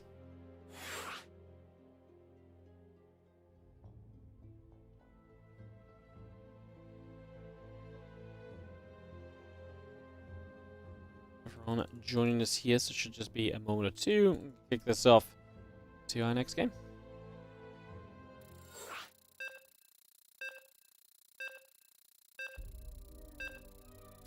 GLHF, game number 4.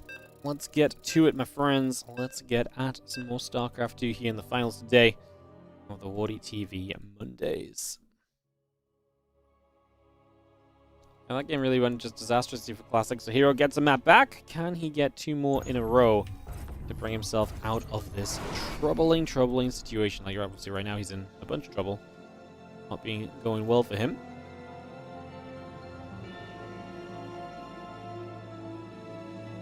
In the top right, our red Protoss player is herO. In the bottom left, our blue Protoss player is Classic. Game 4 of this best of 5.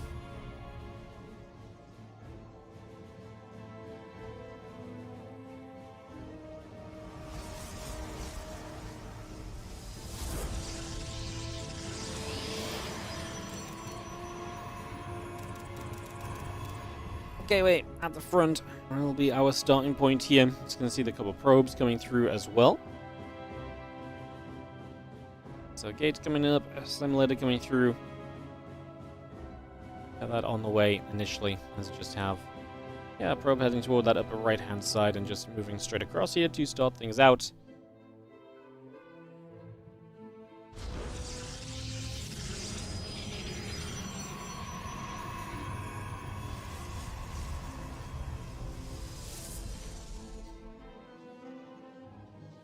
Scouting around again, I look to see what's going on in the first few moments of this.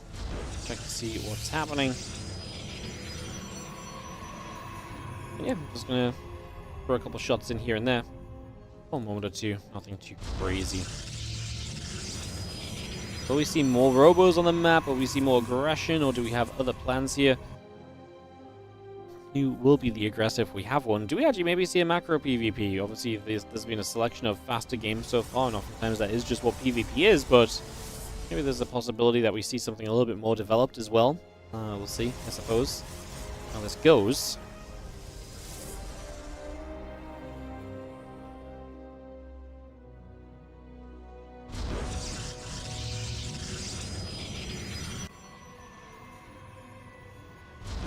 Coming about, it's going to be seeing the sentry in the warp gate, continuing through as well, so we can get that going. Just going to have ourselves the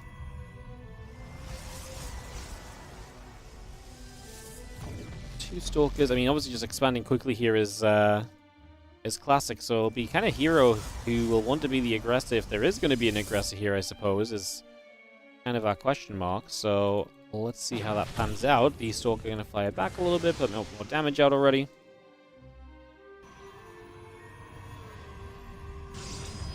Facility still very much so on its way through. Gonna see the couple sentries there. Gonna push the probe back over as well. Again, the Nexus very much so building, getting online for the moment.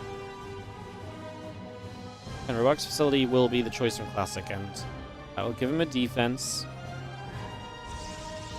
hero's gonna expand as well. We'll just try and apply a couple of, pokes of pressure with the Stalkers then on the other side and just kind of push forward for that. So let's see, has the hallucinations that can absorb some damage, and that's going to be big. First hallucination is going to be the one that dies, so... Oh, I like the turn onto the sentry. That makes a lot more sense. It's still killed the hallucination first, though. I mean, you don't know what's fake at the first point in time, you probably don't know what's fake the second point in time. Gonna throw a battery down. Wow, so herO thinks he can keep units alive enough to get batteries into play here.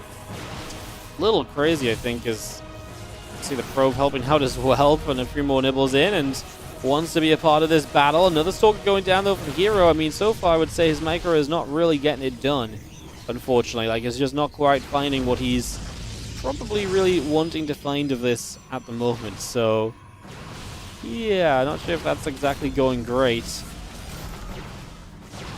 He is gonna force a few pros to pull forward from his opponent. The battery's about to run out of energy. An Immortal about to pop as well. Like, this is so close to being done. Let's just see if we can finish this off with comfort, or if we're actually going to lose a few more workers. Classic's up a bunch of workers. Obviously, herO expanded much later initially, as we are going to see this Immortal is going to be in some trouble. Good force fields are going to keep the Immortal in the back. Then you get rid of all the Stalkers, and that's really where the bunch of your DPS comes from. As now, we just got to keep this Immortal a little bit safe, but your Stalkers are going to start overwhelming. You will win the fight here against that Sentry. The other Stalker is going to be in trouble, and this really does kind of come to a closing point with 3 Stalkers and the Immortal killing off the pylon and the battery, and herO is down. 3 workers, a little bit of army supply, warps in 2 Adepts, which he will have from across the map. So if he wants to do something with those, it's going to take a couple of moments to set it up still. And they're going to take a while to come to the other side, so take a moment or so to figure that out. More sentries warping in already, just going to get that straight into place. Blink coming online as well. Still got the Prism coming up on the side of Classic. The 2 Adepts here going to get jumped on also. The Immortals just going to move on through. And again, Twilight Council, a couple of probes continue to come by for the moment. Stalker just getting warped in already.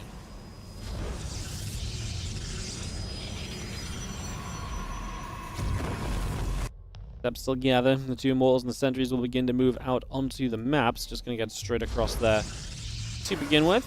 Going to be a decent starting point for sure. Get that on the go. More Stalkers warp straight in.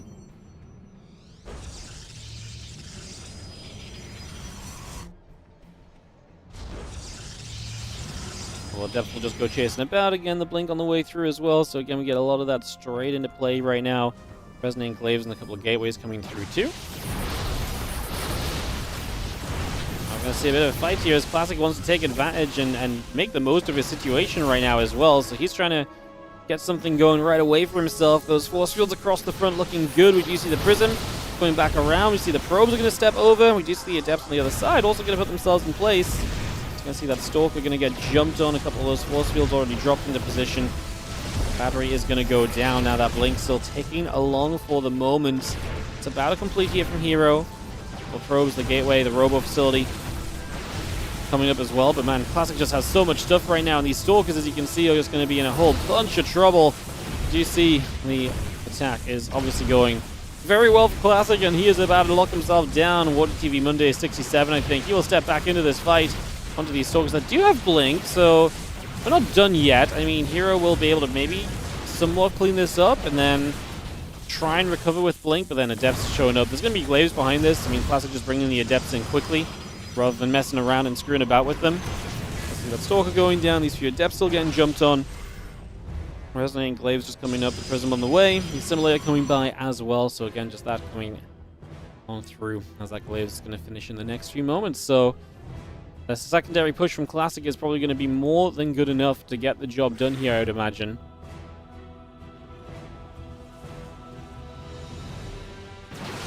Stalker's just going to go straight in after that pylon, pick away at that. Blink still coming online. The Adepts are going to go shading once again.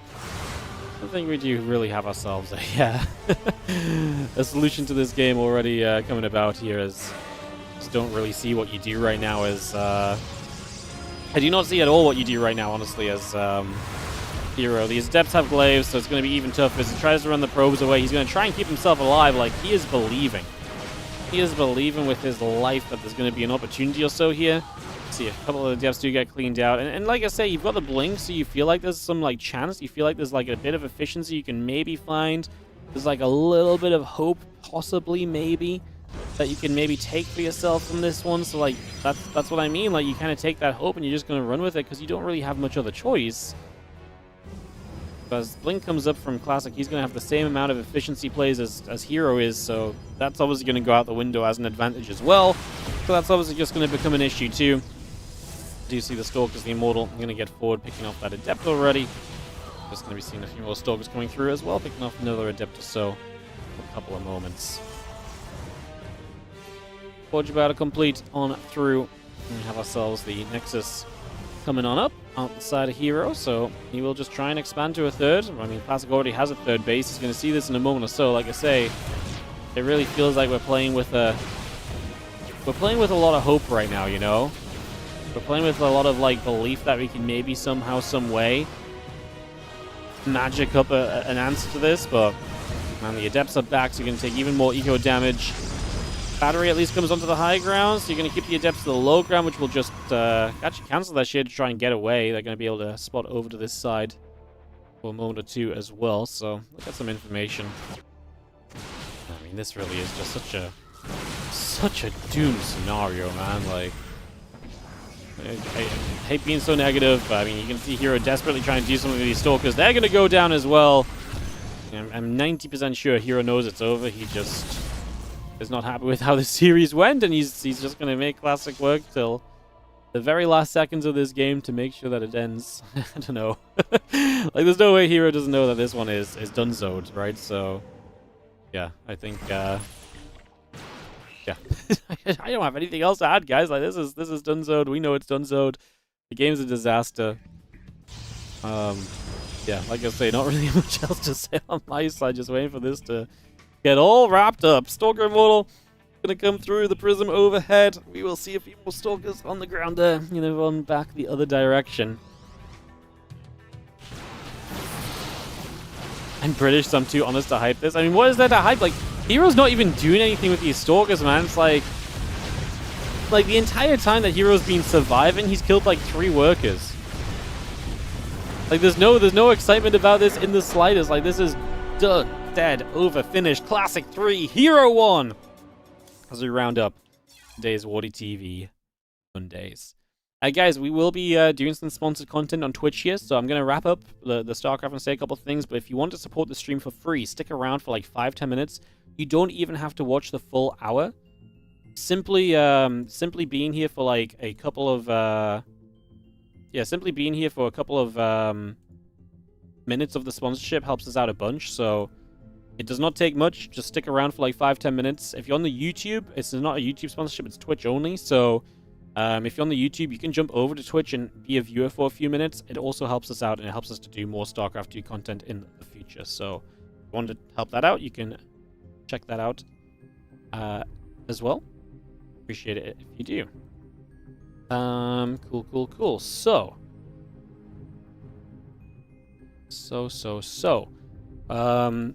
Yeah, so that's going to be WardiTV Monday 67 Classic with the back-to-back wins, able to get that done and wrapped up, which is awesome. Thank you for the awesome stream, guys, in terms of StarCraft stuff. It's been very fun. I appreciate you all.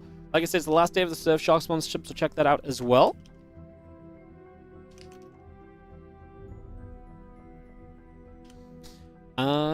And yeah, I'm just going to click a couple things around. I'm going to run some addies. Like I say, YouTube, you guys are going to go offline soon, and we're going to start the sponsored stuff in the fairly near future, so get that set up in a moment or so. We can go. Cool. You'll watch even till the raid. Wow, you're gonna watch the full hour? What a champion. We're gonna be playing a game called Pragmata. It's a demo, so we're gonna be checking out the demo of this. I just need to click my buttons and stuff. Can I start this already? I can. Beautiful. All right. So this stream is sponsored by Capcom. So just letting you guys know that straight away.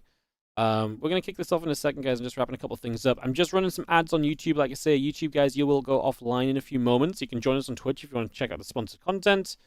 And we're going to check out this game, Pragmata, which I have a couple things to say about, which I'm going to do in just a moment as I get it loaded up. I click play. I'm just going to turn the volume down so we don't blast my ears off or something, potentially. And go from there. So give me just a sec, guys, to get it all loaded. Will be more StarCraft 2 tomorrow, by the way, guys. So more StarCraft 2 tomorrow if you want to come check us out tomorrow. Like I say, there'll be more SC2 tomorrow in the form of the OSC mid-season playoffs finals. So we'll be doing that tomorrow. It'll be like 5 series. It's going to be a juicy one, so it's going to be good. So, yeah. All right, cool. I think this is already working, so let's just go over here. Just double check I got all the right things on. Looks good. Cool. We'll compound some shaders. We're going to get ready to go and kick this off. All right, so I've got a couple of things to say, but I will say them in a moment as we get ready. This game is in development. Yes, this is a demo, guys, so it just says some functionality and stuff is not exact and so on right now. As we get ready to do this, I've had this sponsorship ready to go for like a couple of weeks now. It's been one I've been saving a little bit to kind of work through. We had a bunch of sponsored stuff come up, so it's been kind of busy, you know. So yeah, all I did earlier when I checked this out for a couple of moments was I opened this game just to make sure it was running on the stream.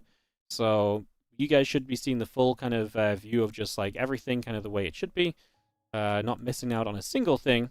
That's the TLDR. And we're going to start a new game here, guys. I just need a minute or so to click a button. So give me 1 second for this, because the ads are running. But I will say goodbye to the YouTube right now. It's a good moment to do that. So see you later, YouTube. Bye-bye. And the YouTube. Bam.